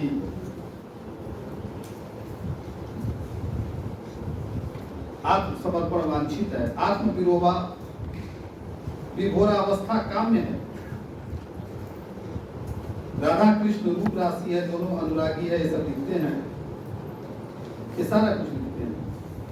चीर हरण से लेकर के संयोग लीला तक वियोग की वेदना की अनुभूति तक आते हैं। और कहते हैं इसके बाद कि सूरदास ने संयोग श्रृंगार की विशद विवेचना की है, लेकिन विरह में तो उनकी आत्मा स्वयं द्रवित होकर रसमय काव्य बन गई। उन्होंने संयोग श्रृंगार की व्यंजना तो की है, क्योंकि राधा और कृष्ण और गोपियों और कृष्ण के बीच के बहुत सारे संयोग के पद हैं, लेकिन पांडे जी कहते हैं कि वियोग को जिस तरह से रचा है, उसमें लगता है कि उनकी आत्मा ही जैसे कि उन्होंने अपनी निचोड़ करके रख दी हो, अपनी आत्मा को ही द्रवित कर दिया हो, और इतना रसमय बन पड़ा है वो पूरा का पूरा काव्य। राधा और गोपियों के विरह के गीतों में सूर की आत्मा का संगीत सुनाई पड़ता है। सूरदास ने विप्रलम्ब श्रृंगार के अंतर्गत मानव मन की गहराइयों, एक जटिलताओं दो और विभिन्न दशाओं का जैसा कलात्मक चित्रण किया है, वह अद्वितीय है। काव्य शास्त्र में विप्रलम्ब श्रृंगार के 4 भेद होते हैं। ये जो विप्रलम्ब है, इसके 4 भेद होते हैं,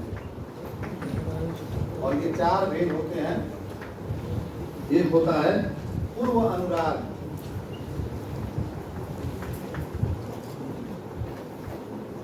दूसरा होता है मान, तीसरा होता है प्रवास, चौथा होता है करुण। पूर्वानुराग, मान, प्रवास, करुण। पूर्वानुराग विप्रलम्ब में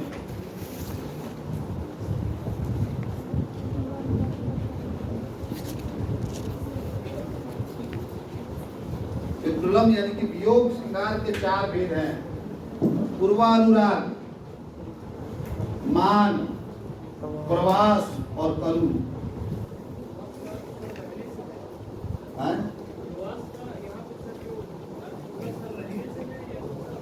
आ रहे घबराइए नहीं, आ रहे।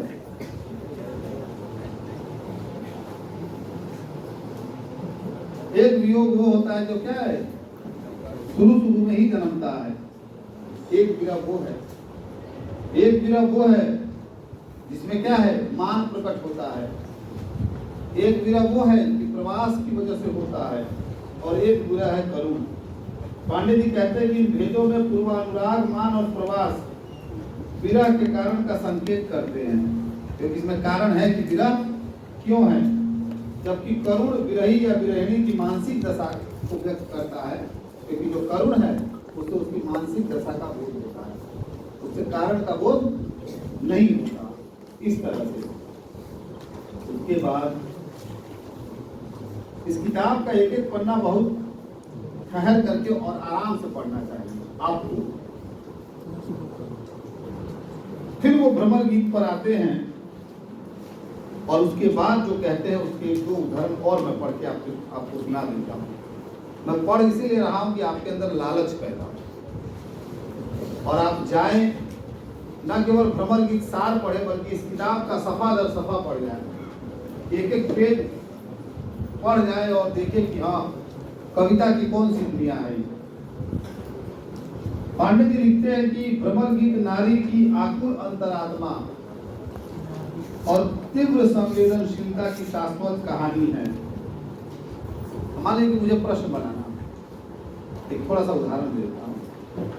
अगर मुझे प्रश्न देना हो सूरदास की कविता से तो मैं ये वाक्य दूंगा कि भ्रमर गीत नारी की आकुल अंतरात्मा और तीव्र संवेदनशीलता की शाश्वत कहानी है।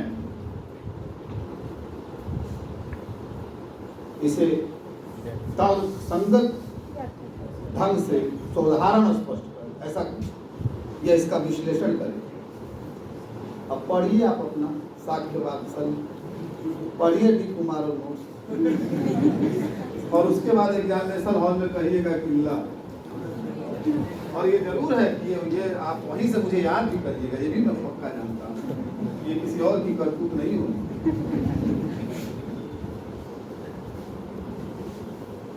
सवाल सिर्फ सवाल नहीं होते, सवाल समय को बदलने की अंडरस्टैंडिंग को डेवलप करने के माध्यम से एक सवाल से पूरे चले आ रहे ट्रेंड को ध्वस्त किया जा सकता है और एक सवाल से क्रिएटिव और बिल्कुल नए ढंग की बहस शुरू की जा सकती है। इसलिए पांडे जी कहते हैं कि भ्रमर गीत सिर्फ भ्रमर गीत नहीं है, नारी की आकुल अंतरात्मा और तीव्र संवेदनशीलता, सेंसिटिविटी की एक हद तक पहुंचने वाली जो इंटेंसिटी है ना, वो इंटेंसिटी की एकदम पराकाष्ठा की शाश्वत कहानी है। किसी भी काल और युग से परे जाती है। मानव समाज के उद्भव काल से ही नारी की सृष्टि पुरुष की इच्छा का परिणाम है। मानव की जब से उत्पत्ति हुई है, ये मान लिया गया है कि नारी की सृष्टि किस लिए हुई है? पुरुष की इच्छा का परिणाम। और नारी बनी किस लिए? पुरुष की इच्छा पूरी करने। एमए में आएंगे, कमानी बढ़ेगी, कुछ कमानी बढ़ चुके हैं, कुछ बचे होंगे। मनु और श्रद्धा की कथा मालूम ही नहीं। मनु कैसे श्रद्धा को मिलता है और श्रद्धा कैसे मनु से कहती है और शुरू में ही कह देती है कि देखो भैया, तुम्हें यज्ञ करना है, तुम्हें सृष्टि का आरंभ करना है तो एक नारी चाहिए, क्योंकि यज्ञ में कौन बैठेगा? बिना स्त्री के साथ बैठे यज्ञ पूर्ण नहीं, आहुति पूर्ण नहीं है।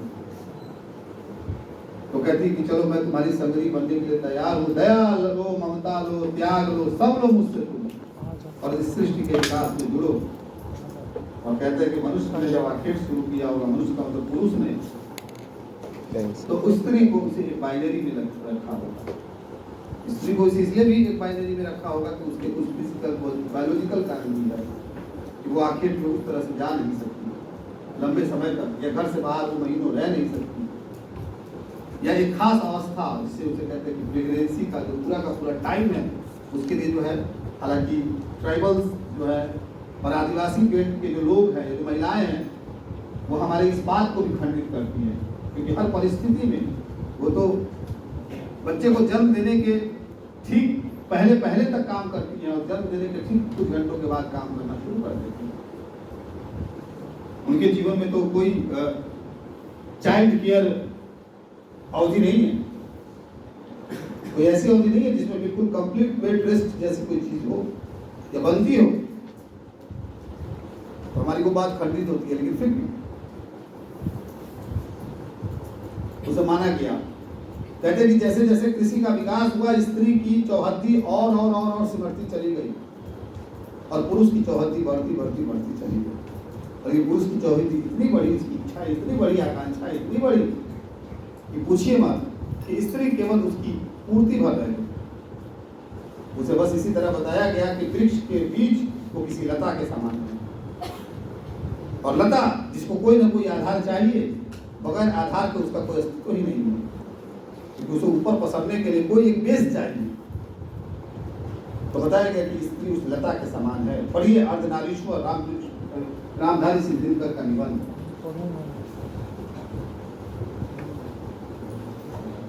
तो कहा कि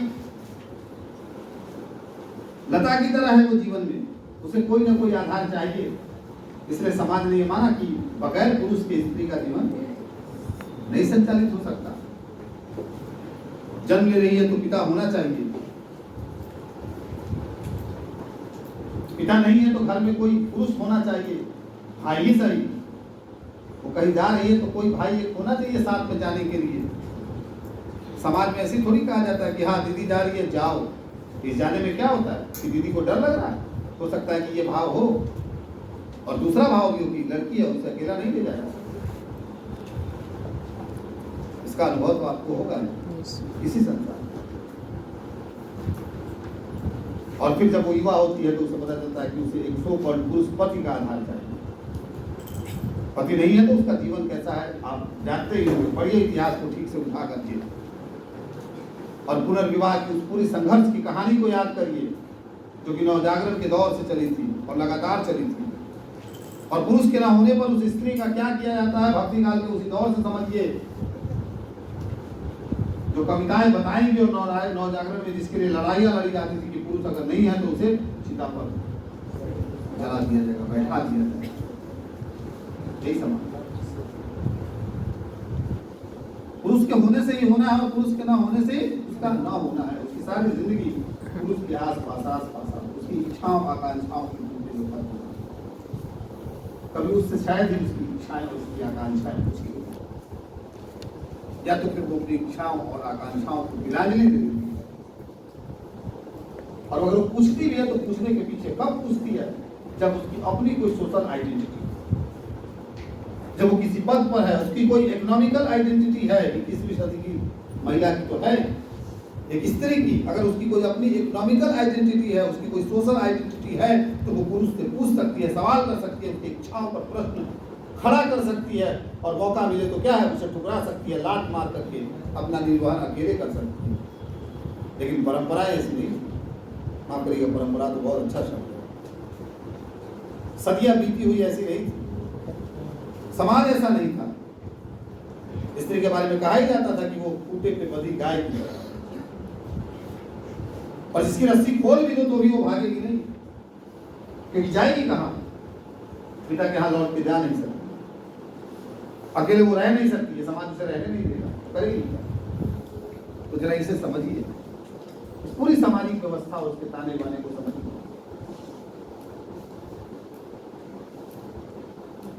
तो फिर देखिए कहा ना कि पुरुष प्रधान समाज में नारी का निर्माण पुरुष की कामना की संतुष्टि के लिए है, उसका कोई स्वतंत्र अस्तित्व नहीं है। और आप विद्यापति पढ़ के आए हैं, कैसे विद्यापति को सौ पर पुरुष से अलग सुपुरुष का कॉन्सेप्ट रखते हैं। पुरुष ब्रह्म हो या आदम, उसके अकेलेपन को दूर करने के लिए ही नारी निर्मित हुई है। पुरुष की वासना और भावात्मक रिक्तता की पूर्ति ही नारी जीवन का लक्ष्य रहा है। वह पुरुष की सहचरी नहीं बन सकी है। पुरुष प्रधान समाज में प्रारंभ से ही नारी में समर्पण का भाव और पुरुष में ग्रहण का भाव माना गया। इसलिए भूल जाइए कि आप सहचरी हैं और कोई आपका सहचर है। अगर लगता सहचर की तरह है तो भी सहचर नहीं है, ये पता चल जाएगा। चाहे आप पहुंच जाइए कितने बड़े ओहदे पर, आप कलेक्टर साहब हो जाइए, घर में आके चाय आपको बनानी पड़ेगी। और आपका प्रिय अगर बनाने की इच्छा नहीं भी व्यक्त करेगा तो आप अपने प्रिय की खुशी के लिए बनाएंगे।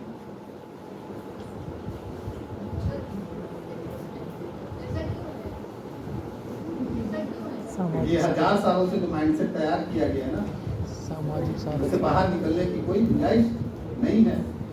वही काम पुरुष करे। और कई बार तो मजेदार है कि पुरुष घर में है, हाउस हस्बैंड की शक्ल में आ चुका है, फिर भी जब महिला बाहर से काम करके आएगी तो पुरुष कहेगा देखो तुम्हारा इंतजार कर रहा था कि तुम आओ तो चाय पिलाओ।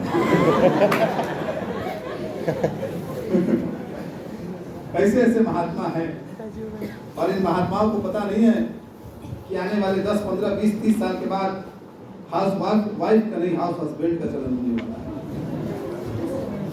मजाक की बात नहीं कर रहा हूं मैं, दुनिया के कई मुल्कों में है और ये बिल्कुल मजाक नहीं है, क्योंकि टैलेंट किसी की बहुमौती नहीं है। जो टैलेंटेड होगा, जो पढ़ेगा लिखेगा, जो सीखेगा, वो वर्किंग होगा। और जरूरी नहीं है कि वो ही हो और शी हो, जरूरी कि पुरुष ही वर्किंग हो। अब तक का कॉन्सेप्ट ये कहता था कि पुरुष ही कमाएगा, स्त्री कमाएगी क्या? खानदान की नाक कट जाएगी, कुल की मर्यादा भंग हो जाएगी, स्त्री बाहर निकलेगी तो। लेकिन अब चीजें बदल रही है, क्योंकि वो जो माइंडसेट है ना, वो बदलता नहीं है कि हम नहीं करेंगे, हम किचन में नहीं जाएंगे। और ये माइंडसेट कहाँ है? हमारे घरों में है। इनको कहा जाता है, और अब तो जब जाती है तो कहा जाएगा अब तो कम से कम सीख ले रोटी बनाने की।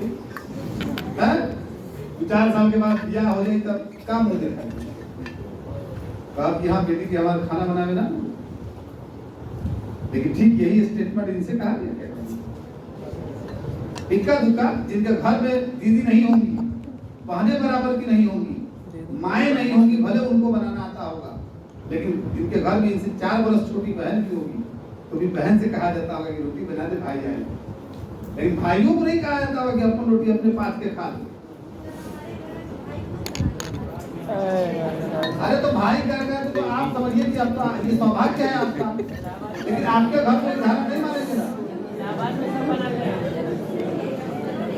तो बना लेता है तो ये आपके घर में हो सकता है ना, सबके घर में है। उनके घर में सब कुछ है।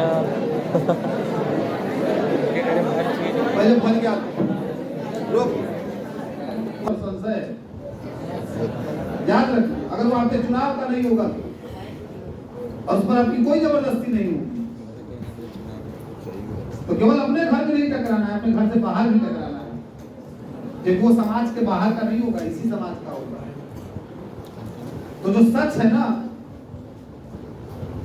बनाने का, कि आपके घर में ये सलाहियत दी जाती होगी, हमारे घर में भी एक अलग तरह का हमारे घर में भी बना लेते हैं, लेकिन हम उसे समाज का ऐसा सच नहीं मानेंगे कि समाज बिल्कुल पलट गया है। क्योंकि ये सच है कि ट्रीटमेंट हमारे घर में भी 2 तरह से होता है। हम रसोई में, हमारे घर में पुरुष कितना समय बिताते हैं, महिलाएं कितना समय बिताती हैं? क्या दोनों बराबर का समय बिताते हैं? क्या किचन का काम करते हैं?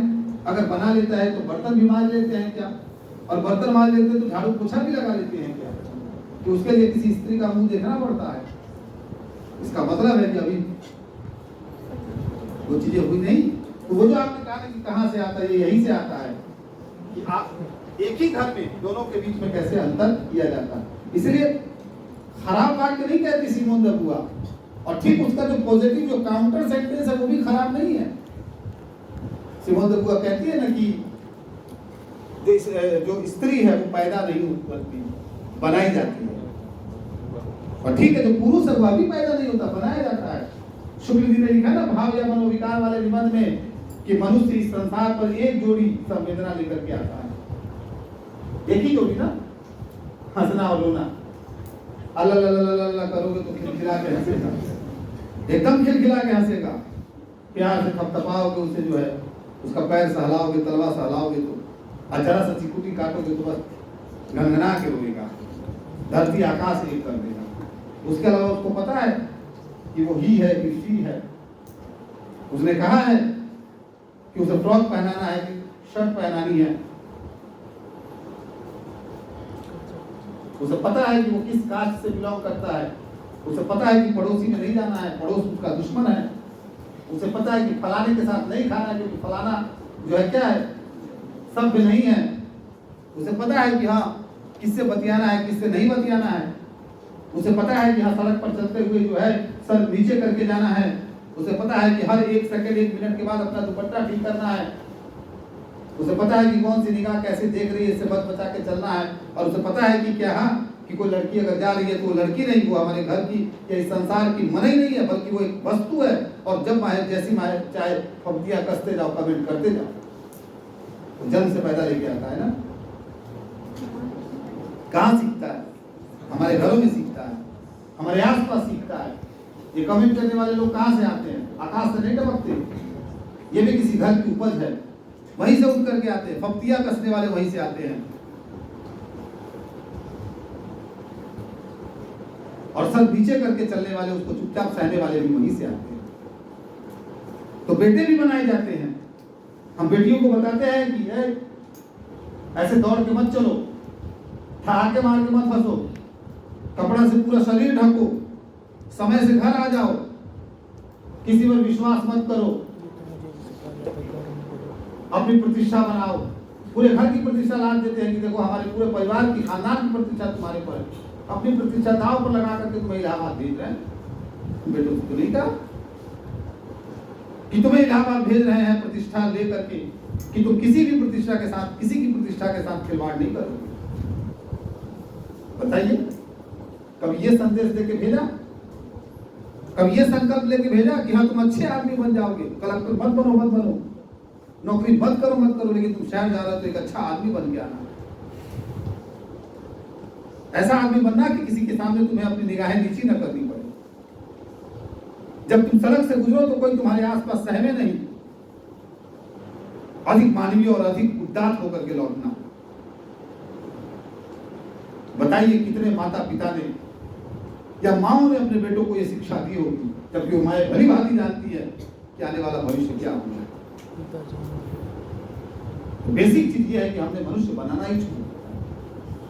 हमारे यहाँ सब चीज का एजुकेशन है, लेकिन एक अच्छा मनुष्य कैसे बने इसका कोई पाठ नहीं है। वो हमारे घरों से गायब है, वो हमारे अभिभावकों के मस्तिष्क से गायब है, वो शिक्षण संस्थानों से भी गायब है, और हमारे आसपास के जो लोग बैठे हैं उनके बीच से तो गायब ही है।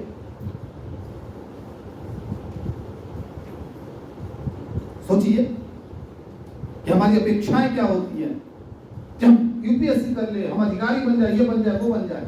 अरे अव्वल तो है कि एक अच्छा मनुष्य बन जाए, ऐसा मनुष्य जिसके मनुष्य होने पर गर्व किया जा सके, जिसकी छाया पड़े तो लगे कि चेहरे पे कांति आ जाए, इतना अभिमान हो, जिसके साथ बेधड़क बेखटके जो है दिन या रात किसी भी सुनसान गली में जाया जा सके।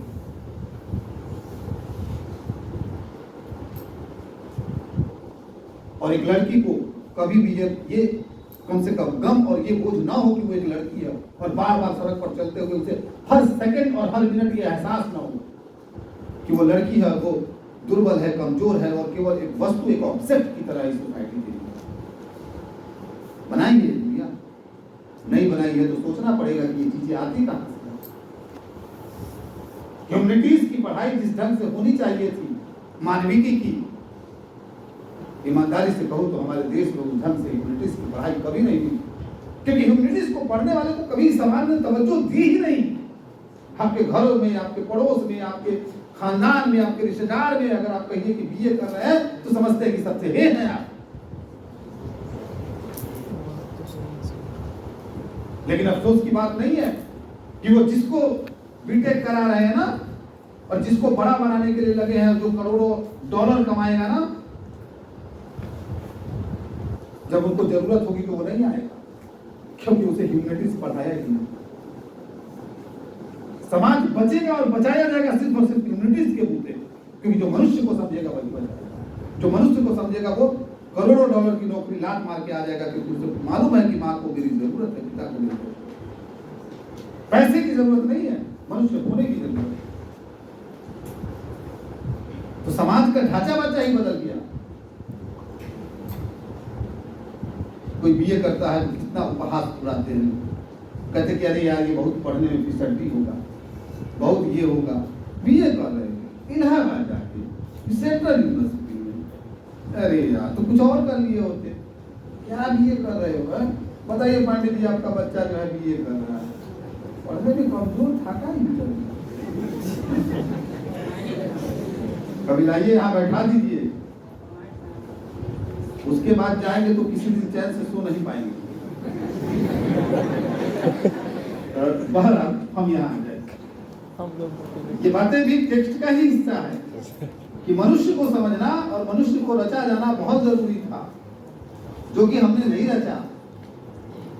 हमारे ही परिवार में हमने बेटियों के लिए अलग नियम बनाए, बेटों के लिए अलग नियम बनाए, उसे बार बार एहसास कराया कि तुम लड़की और चौखट के बाहर कदम रखोगी तो ये समाज तुम्हारे लिए बहुत सेफ नहीं है।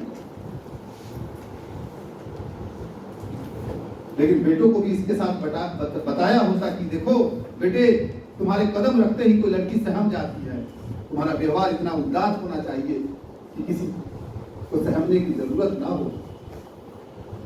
ये सिखाया नहीं, सिखाया उस उम्र में नहीं सिखाया जिस उम्र में सिखाया जाना चाहिए। ये सिखाया ही नहीं कि साथ बैठते हुए कोई इरिटेशन फील मत करो, साथ बैठते हुए कोई ऐसी हरकत मत करो जिससे कि सामने वाले को संकोच और शर्मिंदगी का एहसास। पुरुष होना कोई प्रिविलेज्ड होना नहीं है, पुरुष होना कोई बलशाली होना और तुच्छ होना नहीं है। अगर आप पुरुष हैं तो आपको ज्यादा विनम्र होने की जरूरत है, आपको ज्यादा उदार और उदात्त होने की जरूरत है, आपको ज्यादा संयमित होने की जरूरत है। और ये जो हजारों शताब्दियों से जो कुंडली मार के आप बैठे हैं उसको सब में बांट देने की जरूरत है। बरल पानी पी। प्रधान समाज में जो है शुरू से ही पुरुष में क्या रहा है, ग्रहण का भाव माना गया है और स्त्री में समर्पण।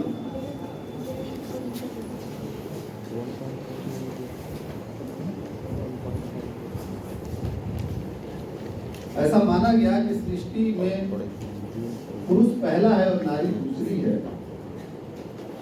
और ये माना गया कि नारी जीवन का लक्ष्य क्या है।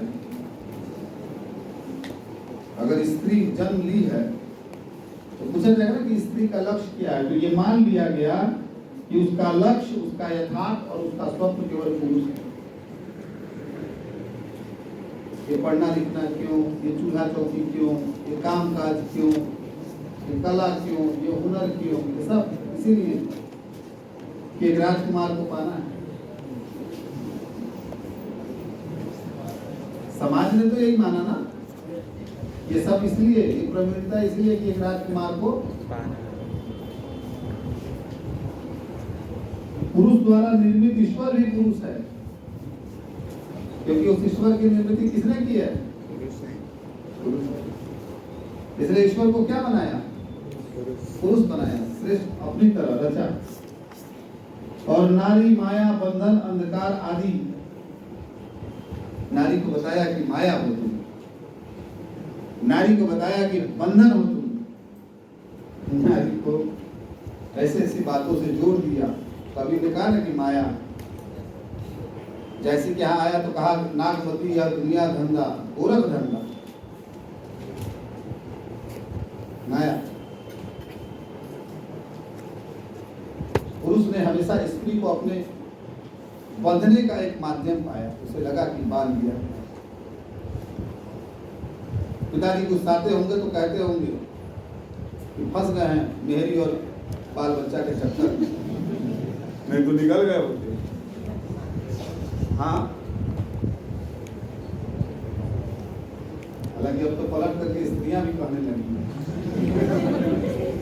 और आप में से कईयों की मां ने कहा होगा विषम परिस्थिति में कि बस तोहरे मुख देख के लड़का सके का हो, इनकर बात सुन ली ले, मतलब अब ले कब्बे की तरह की हम बीवी है तो कुपित होती। बहुत सारे माओ ने अपने कैरियर दांव पर लगाए केवल इसलिए कि हम बच्चों की परवरिश कर सके और आपको इस काबिल बना सके। स्त्रियां तो बस इसी के लिए बनी। नारी का अस्तित्व पुरुष सापेक्ष है, उसका प्रत्येक रूप पुरुष से उसके संबंध का ही द्योतक है। नारी आत्म बलिदान में अपने जीवन की सफलता मानती है और ये मान लिया कि नारी ने अगर पुरुष पर निछावर कर दिया खुद को तो ही उसकी सार्थकता है। ये हिस्सा इसलिए भी मैं पढ़ रहा हूँ कि इसी रास्ते आप मीरा तक पहुंचेंगे, और जब मीरा तक पहुंचेंगे तो वहां कोई कंसेशन नहीं मिलेगा। कम से कम सो कॉल्ड पितृसत्तात्मक व्यवस्था को कोई कंसेशन नहीं मिलेगा, उसकी पृष्ठभूमि भी है ये।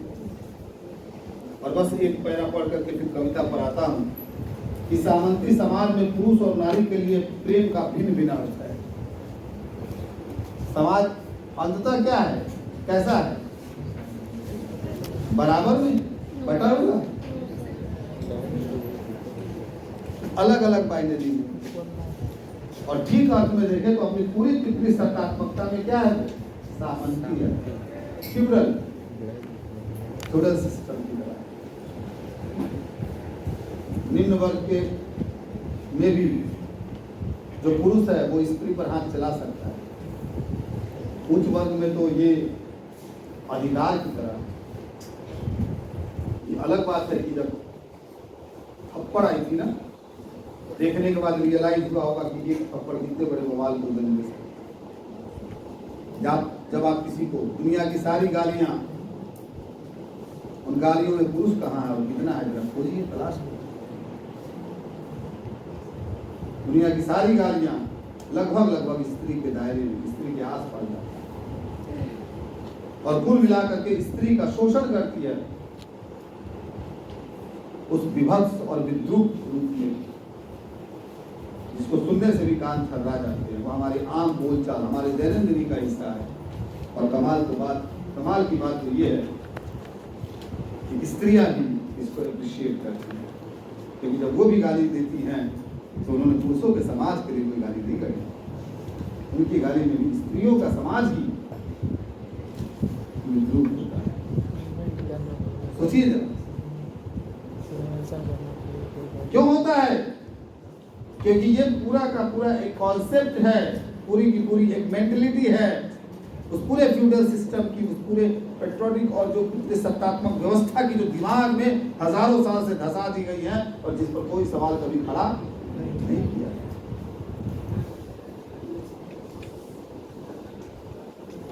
सिपाही से लेकर के तमाम लोगों देखिए, आप में से भी कितनों के मुंह से चलते फिरते जब अनायास कोई गाली निकलती होगी तो गाली कुछ और नहीं होती होगी, वो ठीक वही होती होगी जो ये पूरा समाज सदियों से इस्तेमाल करता है। और कायदे से देखेंगे तो उसमें आपका ही अहित होता होगा, लेकिन बिल्कुल बुरा नहीं लगता, घर में बुरा नहीं लगता, बाहर बुरा नहीं लगता, दोस्तों से सुनते हुए बुरा नहीं लगता, बहुत मजा आता है। तो मान लिया गया कि वो जो समाज है और वो जो पुरुष समाज है, उसमें पुरुष और नारी के लिए प्रेम के भी भिन्न भिन्न अर्थ हैं। और वो भिन्न भिन्न अर्थ क्या है? इस समाज में नारी के लिए प्रेम का अर्थ है बिना किसी दुराव, छुपाव या झिझक के पुरुष को आत्मा और शरीर का पूर्ण समर्पण करना। समर्पण का यह भाव ही उसकी आस्था है, उसका धर्म है। कोई सवाल मत करो, पुरुष जैसा है उसे वैसा अपना लो, उसके दुर्गुणों की कोई चर्चा मत करो, कोई इफ बट मत करो। कानून तो 21वीं शताब्दी के तीसरे दशक में जागा है ना, जब उसने कहा कि बिना इच्छा के आप अपनी सहधर्मिणी को, अपनी संगनी को भी स्पर्श नहीं कर सकते, नहीं तो बलात् यानी कि बलात्कार या रेप के दायरे में। जरा इससे पहले का इतिहास उठा करके देखिए कि कितनी स्त्रियों से उनकी सहमति पूछी गई, कितनों से पूछा गया कि तुम मेरे साथ इसलिए हो क्योंकि प्रेम में हो, और कितनों से पूछा गया कि शरीर एक साथ हो इसके लिए प्रेम का होना जरूरी है। नहीं पूछा गया। इच्छा पुरुष की थी, स्त्री की इच्छा तो कभी थी ही नहीं, उसे पूछी ही नहीं गई, उसका मन पूछा ही नहीं गया, कभी टटोला ही नहीं गया, उसे वस्तु की तरफ भोगा गया। और इस वस्तु की तरफ भोगने का सारा उपक्रम देख ले तो पूरा का पूरा बाजार भरा पड़ा है। ओटीटी किसको भोग रहा है? एडवर्टाइजमेंट का बाजार किसको भोग रहा है?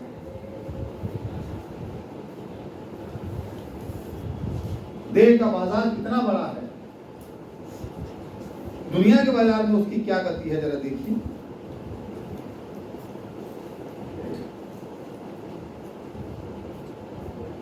और इस दुनिया के बाजार के बहुत ही खराब बाजार, जिसे पोर्नोग्राफी कहते हैं, जिसका एकदम बिल्कुल, जिसको कहते हैं न्यू वर्जन है ओटीटी के कुछ चैनल्स, उसमें भी देह और देह के साथ का खिलवाड़ किसके साथ चल रहा है? कौन भोग रहा है? उसमें उसकी इच्छाएं हैं, उसकी आकांक्षाएं हैं, आशाएं हैं,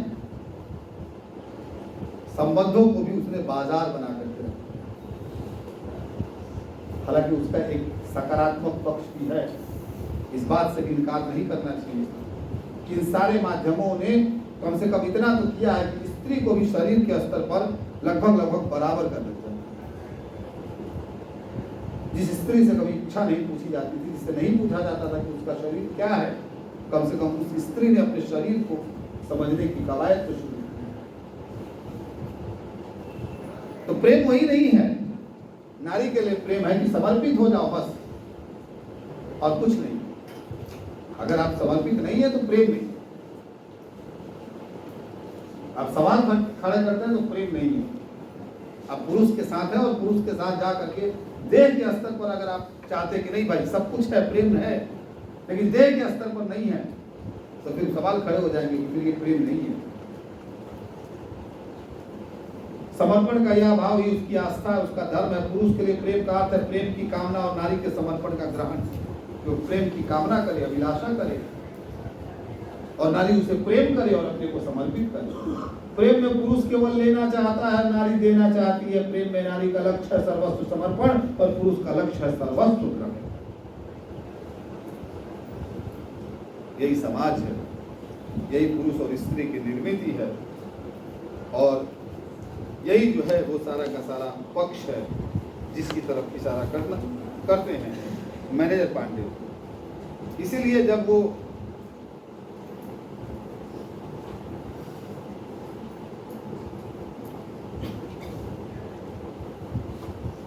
जब आगे बात करते हैं तो कहते हैं कि विद्यापति के पदों में भ्रमर गीत काव्य के ये तत्व हैं जिसमें पुरुष की भ्रमर वृत्ति, पुरुष कुसुमे कुसुमे रमे, विद्यापति सुनाया था आपको कि कुसुम कुसुम रमता है, भ्रमर वृत्ति। कृष्ण का मथुरा प्रवास, गोपियों की व्याकुलता, कृष्ण की कुब्जा में अनुरक्ति, और वो कुब्जा के साथ को देते हैं। सूरदास का जो भ्रमर गीत है और भ्रमर गीत जो है उसमें थोड़ा अंतर है। इसमें भ्रमर गीत के भ्रमर के 3 रूप दिखाई पड़ते हैं। पहले भी बताया था, कृष्ण के प्रतीक के रूप में, उद्धव के प्रतीक के रूप में, और स्वतंत्र अस्तित्व के रूप में। भ्रमर रंग साम्य की वजह से भी, और भ्रमर क्या है, अपने रस स्वरूप वृत्ति की वजह से भी इन तीनों के अर्थ हैं। इसलिए भ्रमर गीत का जो मनोवैज्ञानिक, आध्यात्मिक और दार्शनिक ये सारे के सारे पक्ष हैं वो तो खैर इसमें आते ही आते हैं। तो अब इतनी सारी बातें क्यों किया मैनेजर पांडे के हवाले से, क्यों? क्योंकि ये जो टेक्स्ट है ना, ये टेक्स्ट यहां भी है, और ये टेक्स्ट मान लीजिए कि ये आपका कंटेम्प्रेरी टाइम है तो यहां भी है। यहां की सोसाइटी में अभी भी वो समानता, वो बराबरी, वो बरोबर पर नहीं आया, तो फिर यहां की सोसाइटी में उसकी कितनी गुंजाइश थी भी या नहीं थी? वो सवाल थे उसके, और अगर नहीं थी तो कवि ने अगर ये गुंजाइश निर्मित की अपनी रचना में, वो स्पेस रचा उस स्त्री के लिए, उसकी स्वच्छंदता तय की, उसकी मुक्तता तय की, उसकी गति तय की, उसका जीवन तय किया, और उसे होने का एहसास दिलाया, तो यहां से समझिए कि असल में सूर की कविता की ताकत। इसलिए मैंने शुरू में आपसे कहा कि यह जो है प्रेम के सार्वजनिक होने, उसके सामूहिक होने का सेलिब्रेशन, उसका उत्सव है। क्या ठंडा पानी पिलाए हो? तो ठंडा पानी पिला दिए होगा ऊपर से, तो पानी पियो, थोड़ा आराम करो, तो ये उसका सेलिब्रेशन है। अब समझिए कि जो समाज अब तक नहीं बन पाया, अब भी जिसके लिए आप संघर्ष कर रहे हैं, और जिसके लिए आज भी आपको स्त्री के रूप में वैसे ही देखा जाता है, इस पितृसत्तात्मक समाज में पुरुष अपने को वैसे ही देखता है, सूर के 500 वर्ष बाद भी, तो समझिए कि सूर की कविता अपने समय में क्या कर रही थी, और अगर अब भी वैसा समाज आप नहीं खड़ा कर पाए हैं, उस फैंटेसी की तरह, उस स्वप्न लोक को अगर हम यथार्थ लोक में तब्दील नहीं कर पाए हैं, तो हमें मालूम होना चाहिए किशोर की कविता की रिलेवेंसी है और उस पर बार बार बात करनी चाहिए।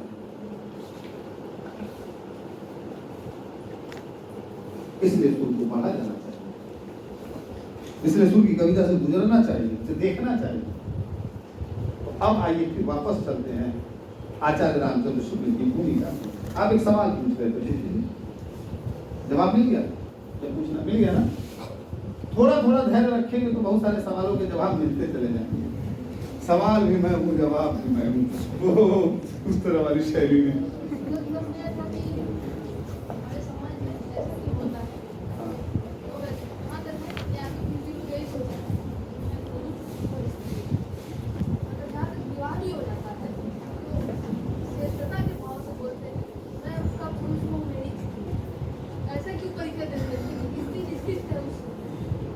इसलिए क्योंकि ये सदियों से, हजारों हजार साल से दिमाग में बैठाया गया है कि जवाब नहीं है ना, सदियों से कुछ वर्तमान स्थिति क्या है?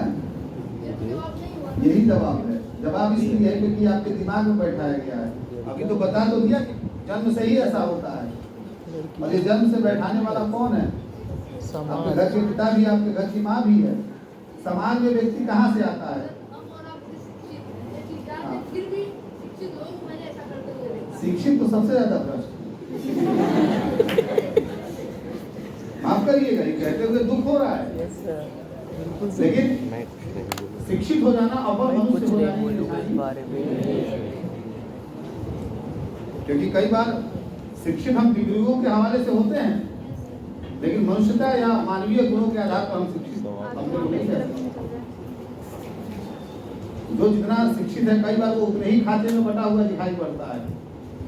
वो ज्यादा रिलीजन और कास्ट और रंग और रूप और तमाम चीजों की बाइनरी में जो है अपने को व्यवस्थित किए जाता है।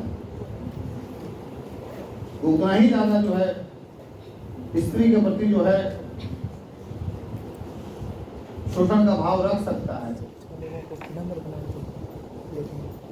तो कहेंगे फिर शिक्षा का मतलब आप कहिए या ना कहिए, इससे क्या फर्क पड़ता है? आपके कहने से शिक्षा का क्या अर्थ है? लिया जाता है ना। तो आप कह सकते हैं इस देश में कि ये जो पूरे विश्वविद्यालय में बैठे हैं ये शिक्षित नहीं है, अधूरी शिक्षा है सर। साक्षर है कहेंगे आपको? नहीं कह सकते। एजुकेशन में ये जो बताया जाता है कि एजुकेशन में बताने वाले लोग इसके फॉलोअर हैं।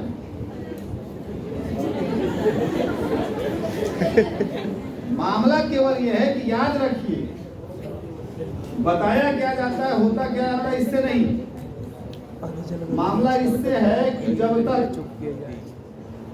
आपके अंदर एक व्यक्ति के तौर पर यह तब्दीली नहीं आएगी, वो जो लोग बैठे हैं उनकी जगह कल को कौन लेगा? आप ही लेंगे ना। आपके दिमाग में कोई बदलाव चल रहा है, और अगर आप भी उन्हीं दीवारों को और मजबूत करना चाहते हैं, प्लास्टर चढ़ा चढ़ा करके, लोहा लगा लगा करके, तो सोचिए कि आप भी वहीं जाएंगे। तो दरअसल क्या है, ये पूरी जो प्रवृत्ति है ना, वो जब तक नहीं बदलेगी बदलाव नहीं आएगा। और ये क्यों अपेक्षा करते हैं कि लोग ऐसा करते हैं? सबसे पहले अपने आप को बदलना होता है। हम क्या मानते हैं अपने जीवन में? हम भी वही मानते हैं। तो फिर हमारे होने पर शक। हमारे समाज में बहुत बड़ा परिवर्तन तो इसलिए नहीं हो पाता क्योंकि हम अपेक्षा हमेशा दूसरों से करते हैं। यहाँ जितने बैठे हैं वही स्त्री को स्त्री और अपने को पुरुष से डिक्लास करके समान धर्मा मानने लगे। घर से लेकर के सड़क तक का भेदभाव खत्म कर दे, देखिए क्रांति आ जाएगी।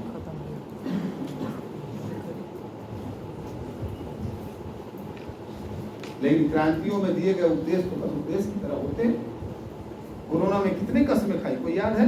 नहीं है कि भगवान ही कदा हो कदा हो कदा बचा ला, ऑक्सीजन हॉस्पिटल न जाए तो पड़ी सब। और आज सब भूल गए। सुबह उठना, योग करना, व्यायाम करना, टहलना, ऑक्सीजन के लिए अनुलोम विलोम, ये वो सब करना कितना किए थे। ये प्रभु बच जाए, प्रदूषण नहीं करेंगे, ये नहीं करेंगे, वो नहीं करेंगे, फिर वही लौटेगा। मनुष्य का यही स्वभाव है कि वो बदलता नहीं है। तो अपेक्षा दूसरों से ना करें, अपने को बदले। आपके आसपास ऐसा फील ना हो। और ये सच है कि जब मेरे आसपास के लोगों को ये महसूस नहीं होगा तो उसमें से 2-4 के आसपास के लोगों को भी महसूस नहीं होगा, और ऐसे ही करके एक श्रृंखला बनती है। आपको क्या लगता है कि मैं ये 500-600 की भीड़ को पढ़ाता हूं तो क्या इसमें सबका हृदय परिवर्तन हो जाएगा? न तो लक्ष्मण गुप्ता इतने बड़े दैवीय पुरुष हैं, न तो कोई प्रवचन करता है कि हृदय बदल देंगे, और न आप उतने समर्थमान हैं। लेकिन मुझे फर्क इसी से पड़ता है कि 600 में से अगर 6 बच्चे भी एक साथ इस तरह से निकल जाए जो कि समाज की पूरी दिशा बदलने लगे, तो मुझे लगेगा कि मैं 30 साल के करियर में 180 बच्चे मैंने निकाले हैं, और ये 180 बड़ी दुनिया होगी। तो मैं आंकड़ों को ऐसे देखता हूँ, ऐसे नहीं। चलिए, तो कहाँ पहुंचे? हाँ, अब चलते हैं। बस ज्यादा नहीं, 10-15 मिनट और लूंगा। इतना कम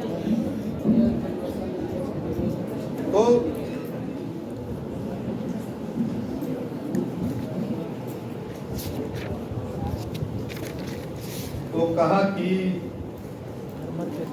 संदेश मधुबन पूर्वा, पिछली क्लास में पढ़ा चुके हैं।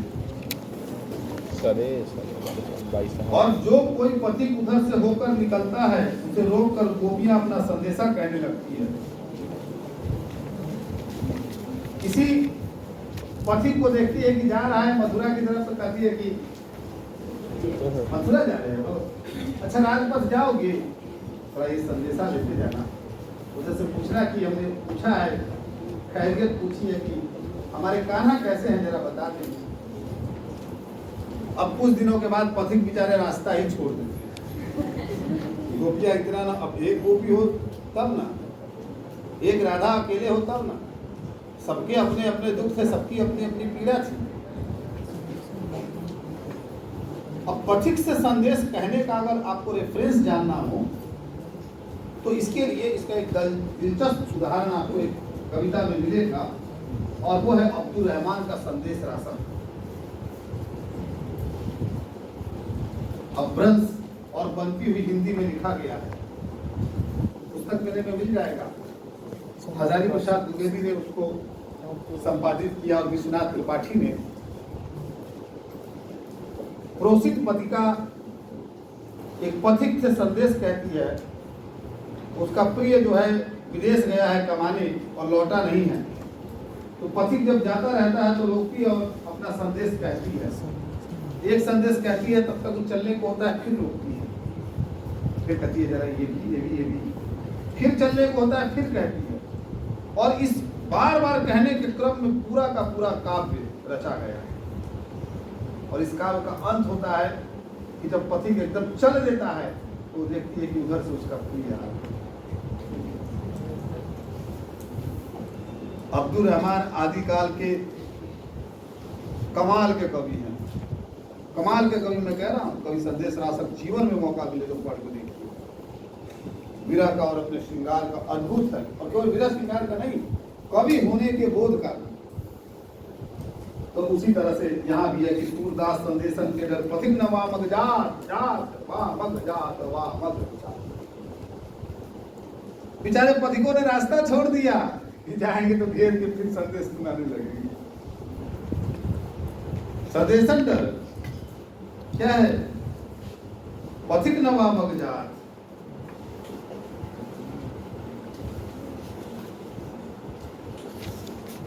और इसी तरह से जब उद्धव ज्ञान की बात करते हैं तो पद आएगा, कहती है कि देख उद्धव तुम अपनो जतन करो, हितकी कहत सुहितकी लागे, कित बेकाज ररो, जाय करो उपचार आपनो, हम जो करने जिकी, कछु कहत कछुए कही डारस धनु, देखिए नाही नीति। हे उद्धव, जाके अपना इलाज करवाओ। हाँ, समझ में नहीं आ रहा है कि क्या बोल रहे हो। ऐसे ही कहती कि जाके अपना उपचार कराओ, क्योंकि तुम्हें लगता है कि तुम हित की कह रहे हो। यहाँ क्या लग रहा है? आपको हित की लग रहा है? क्यों बेकार में बेवजह चिल्ला रहे हो? इससे कोई फर्क पड़ने वाला हम जैसों पर नहीं है। इसलिए चले जाओ, जा करके अपना इलाज कराओ। कुछ बोलना है बोल कुछ रहे हो हैं? ऐसा लग रहा है कि जो है कुछ तुम समझ नहीं पा रहे हो क्या है। तो यह इस तरह से भी कहती है। अब मैं एक पद ले लेता हूं ताकि कुछ उस तरह भी बढ़ जाऊं। जैसे मैं आज एक पद लेता हूं, संदेशन मधुबन खूब भरे हो गया है। Yes sir. हाँ। अब पढ़ते हैं कि एक पद है 26वां पढ़ लेते हैं पहले, उसके बाद फिर पीछे आएंगे। हमसे पढ़ा समझाए समझे बोझक समझाए 24वां भी पढ़ सकते हैं, 23वां भी पढ़ सकते हैं, लेकिन फिलहाल 26वां पढ़ते हैं। निर्गुण कौन देश को वासी? निर्गुण कौन देश को वासी? निर्गुण कौन देश को वासी? निर्गुण कौन देश को वासी? निर्गुण कौन देश को वासी? इस देश के वासी? निर्गुण कौन देश को वासी? किस देश का रहने वाला है? जरा बताओ तुम। उन्हों से गोपियों आए हो निर्गुण का ज्ञान देने, तो बता भी दो कि वो रहता किस देश में है। हमें तो पता है कि हमारे कान्हा इस देश में रहते थे और उस देश में रह रहे हैं, कि तुम्हारा निर्गुण किस देश का वासी है? निर्गुण और सगुण का है ना मामला, उससे कि निर्गुण कौन देश को वासी? मधुकर हंसी समझाए सो दे पूछत साध न हासी। वो है जनक जननी को कहियत कौन नारी को दासी। कैसो वर्ण भेष है कैसो कैसी कही रहस्य में अविनाशी। पाओगे पुण्य क्यों आपन जो रे कहोगे गासी। सुरत मौन हो रहो भगवो सुर सबे मति नासी। किस देश का रहने वाला है? क्योंकि वो कहते उद्धव कहते कि देखो तुम सब जो है सगुण को छोड़ करके निर्गुण का की भक्ति स्वीकार कर लो। तुम निराकार ब्रह्म को ही अपना आराध्य मानो। निराकार ब्रह्म मतलब जिसका कोई आकार नहीं है, जिसकी कोई सूरतो शकल ना हो, जिसकी कोई विजिबिलिटी ना हो, न हो, जिसका कोई रूप गुण ना हो, न हो, निर्गत हो गुण जिससे, वो है निर्गुण। यानी कि जो गुण लेस हो, कितना अच्छा शब्द है गुण लेस। हाँ, जो गुण लेस हो, इसमें कोई गुण ना हो, उस तरह का। ठीक ठीक वही जैसा जैसी ने कहा अलग अरूप अवरण सो करता वह सब सो वही सो वर्ता प्रकट गुपत सो सर्वव्यापी धर्मी चिन्ह। अलग निर्गुण की विशेषता देखो, जो दिखाई न दे, अरूप जिसका कोई रूप ना हो, अवरण जिसका कोई रंग, अलग अरूप अवरण सो करता वही जो इस सगत जगत का करता है। अलग अरूप अवरण सो करता वह सो वही सो, ऐसे करके पद आता है। तो न तो कोई रंग है न कोई रूप है, न उसे कोई देख सकता है, न तो उसे किसी ने जन्म दिया है, न किसी ने उसने किसी को जन्म दिया है, न उसके पास आंखें हैं। लेकिन ये कहते हैं कि वो देखता सब है, हम उसे नहीं देख सकते। वो करता सब है लेकिन हम उसे नहीं देख सकते। वो सुनता सब है लेकिन हम उसे नहीं देख सकते। बगैर कान के सुनता है, बगैर आंख के देखता है, बगैर हृदय के महसूस करता है, बगैर तन के वो जर्रे जर्रे में विद्यमान है। इसलिए कहा कि निर्गुण निराकार ब्रह्म, ब्रह्म है वो, ब्रह्म ही सत्य है। और ब्रह्म इसलिए सत्य है क्योंकि जगत क्या है? उसकी इच्छा का परिणाम है। और ये जगत यानी कि वस्तु जगत जो उसकी इच्छा का परिणाम है, वो एक भाव से देखे तो असत्य है एक दुनिया में, और दूसरी भाव से देखे तो सत्य है। और द्वैतवाद में वो असत्य है, ब्रह्म सत्य जगत मिथ्या, और बीच में माया है। लेकिन शैव दर्शन में अगर जाएंगे तो शैव दर्शन में ब्रह्म सत्य है, जगत सत्य है, जीव सत्य है। शिव दर्शन एक ऐसा दर्शन है जिसमें ब्रह्म भी सत्य है, जगत भी सत्य है और जीव भी सत्य है। सत्य है। तीनों की सत्यता है उसमें, इसलिए वो ज्यादा लिबरल, ज्यादा मॉडर्न, ज्यादा एक्सेप्टेबल, ज्यादा ग्राह्य जो है दर्शन है। हालांकि नया नहीं है, क्योंकि आप जानते ही हैं कि काव्यशास्त्र के बड़े आचार्य और बड़े शैव दार्शनिक अभिनव गुप्त, उसके बड़े एक तरह से विस्तार कर्ताओं में से एक है। आज ही तो नहीं है, क्योंकि वो सोमानंद थे और उनकी परंपरा आगे बढ़ी और वसुगुप्त की परंपरा आगे बढ़ी।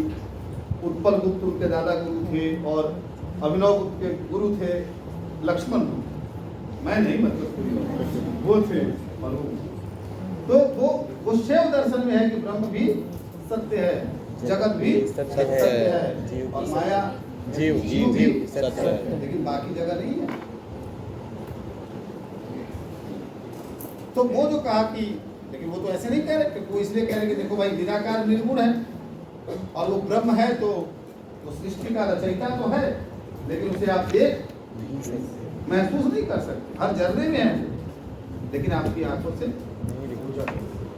अब गोपियों को ये बात पचती नहीं है। गोपियां कहती है कि इसका रूप नहीं होगा, उसको पहचाने कैसे? वही फिर राज करती कि बताओ कहाँ रहता है, पहले तो ये बताओ कि वो रहता कहाँ है। अब तुम ये कहोगे कि जर्रे जर्रे में रहता है, तो ये बात हमारी समझ से परे है। इसलिए याद करिए कि जब निर्गुण कविता पर सगुण कविता को स्थापित किया जा रहा था और हिंदी आलोचना स्थापित कर रही थी और पुराने कवि, तो वो यही तर्क दे रहे थे कि सामान्य जनमानस जो है वो ज्ञान को समझती, क्योंकि ज्ञान के स्तर पर पहले उसे सिद्धि हासिल होगी तब तो वो साक्षात्कार करेगा ब्रह्म का। लेकिन जो कॉमन मैन है, कॉमन मैन मतलब समझ रहे हैं, सामान्य आदमी, श्रमशील आदमी, श्रम करने वाला, इनकी भाषा में न शिक्षित न निरक्षर न साक्षर, वैसा आदमी उसको कैसे समझाएंगे? उसको कैसे समझाएंगे कि देखो एक है सुपर पावर और वो सृष्टि का रचयिता है और ये सब कुछ, ये जो हवा चलती है और ये जो पत्ते डोलते हैं और जीवन और मृत्यु जिससे संचालित होती है वो वही है, वो नहीं मानेगा, क्योंकि उसके लिए ज्ञान के स्तर पर उसे समझना पड़ेगा। तो सगुण भक्ति ने उसे खाली लगभग किया और ये स्थापित किया कि एक रूप का होना तो जरूरी है। इसलिए गोपियों से कहलवाया या पूछवाया। यहाँ पर यह भी दिखाई देगा कि सूरदास बिल्कुल ऐसे कवि नहीं है जिनकी आंखें बंद थी और जो मजे मजे में कीर्तन कर रहे थे, नहीं, भूल जाएंगे। भक्ति काल का कोई भी कवि झटके में आया हुआ कवि नहीं है और भक्ति काल का कोई भी कवि बस्ती में आकर लिख रहा कवि नहीं है। अगर आपके अंदर ये भ्रम हो ये संत कवि थे और बस इनको जो मन में आया तो लिख दिया, नहीं साहब, थोड़ा सतर्क रहिए। भक्ति काल का हर कवि अपने समय की नब्ज टटोलने वाला, अपने पूर्व की पूरी परंपरा को समझने वाला और बहुपठित कवि है। एक नहीं कई भाषाओं में गति रखने वाला, एक नहीं कई शास्त्रों से गुजरने वाला, सिर्फ वेद नहीं, वेद आगम से लेकर पुराण से लेकर शतपथ से लेकर के सब कुछ को खंगालने वाला। तभी वो दुनिया जो बदल रहा है ना, जो कभी दुनिया बदल रहा है या जो कभी पूरी की पूरी एक अवधारणा को कटघरे में खड़ा करके दूसरी अवधारणा बना रहा है, वो कभी आसमान से झटके में नहीं टपकेगा, याद रखिए। इसलिए भूल मत करिए। अगर आज तक किसी ने पढ़ाया और आप पढ़ते हैं कि भक्ति काल के कवि संत हैं और भक्त हैं, नहीं, ये एक पक्ष है दोस्तों। भक्ति काल के लगभग कवि बहुपठित कवि हैं।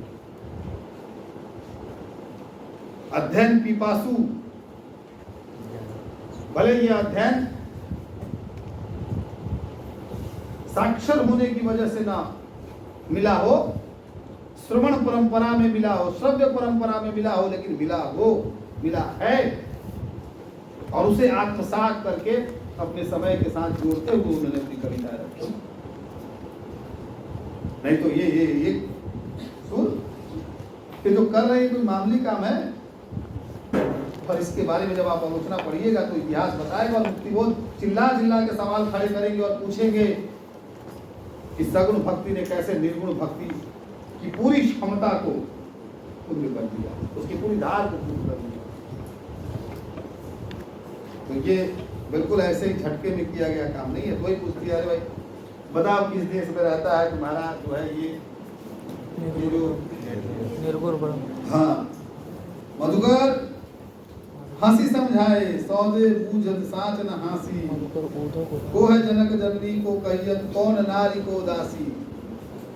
कौन जनक, किसने जन्म दिया, कौन जनक जननी को, किसने पाला पोसा, कौन नारी को, माता कौन है, पिता कौन है, किस देश का वासी है, माँ कौन है, पिता कौन है, स्त्री कौन है, दासी कौन है, वर्ण कैसा है, भेष कैसा है, किस रस में उसका मन रमता है, ढोलता है। तो इसलिए जो है बताओ, अगर तुम ये बता दो, तुम बताने में सफल रहो, तो हम ये मान लेंगे कि साहब निर्गुण ब्रह्म की उपासना करेंगे। तुम्हारा निराकार ब्रह्म हमें समझ में आ गया, और हम तुम्हारे ज्ञान के पक्ष में खोलेंगे, हम बिल्कुल तुम्हारे साथ खोलेंगे, तुम्हारे साथ ही चलेंगे। बताओ जरा। लेकिन वो बताने में सक्षम नहीं हो, बताने में सफल ना हो पाए, नहीं होते, जगह जगह नहीं होते। और फिर गोपियां एक से बढ़ करके एक दृष्टांत देती है कि देखो हमारे कृष्ण कैसे हैं, देखो उनका रूप कैसे है, देखो कृष्ण की लीला कैसी है, देखो ये, देखो वो, देखो ये, सब बताते चलती हैं और बताती कि देखो उद्धव, हम तुम्हारे निर्गुण के साथ नहीं जा सकते, क्योंकि हमारा मन जो है क्या है, रम गया है। और अगर हम जाएंगे भी तो फिर लौट करके कहाँ आएंगे? अगर थोड़ी देर के लिए विचलित भी हो जाए तो फिर लौट के मेरो मन अनंत कहाँ सुख पावे, जैसे उड़ी जहाज को पंछी फिरी जहाज पे आवे। पढ़ाई होगा। Yes sir. अगर विचलन है भी तो बस इतनी ही देर का जाएंगे, फिर लौट के वही।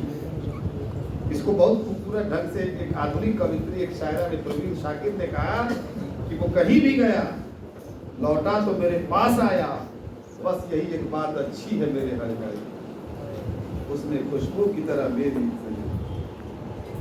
तो कहीं भी गया, मतलब अगर हम विचलित भी होंगे तो फिर वहीं आएंगे, क्योंकि हमें पता है कि यहाँ के अलावा और कहीं शरण नहीं। तो इसको और कंटिन्यू करेंगे कल, समय बहुत हो गया और मुझे भी मोबाइल स्टॉप किया जाए।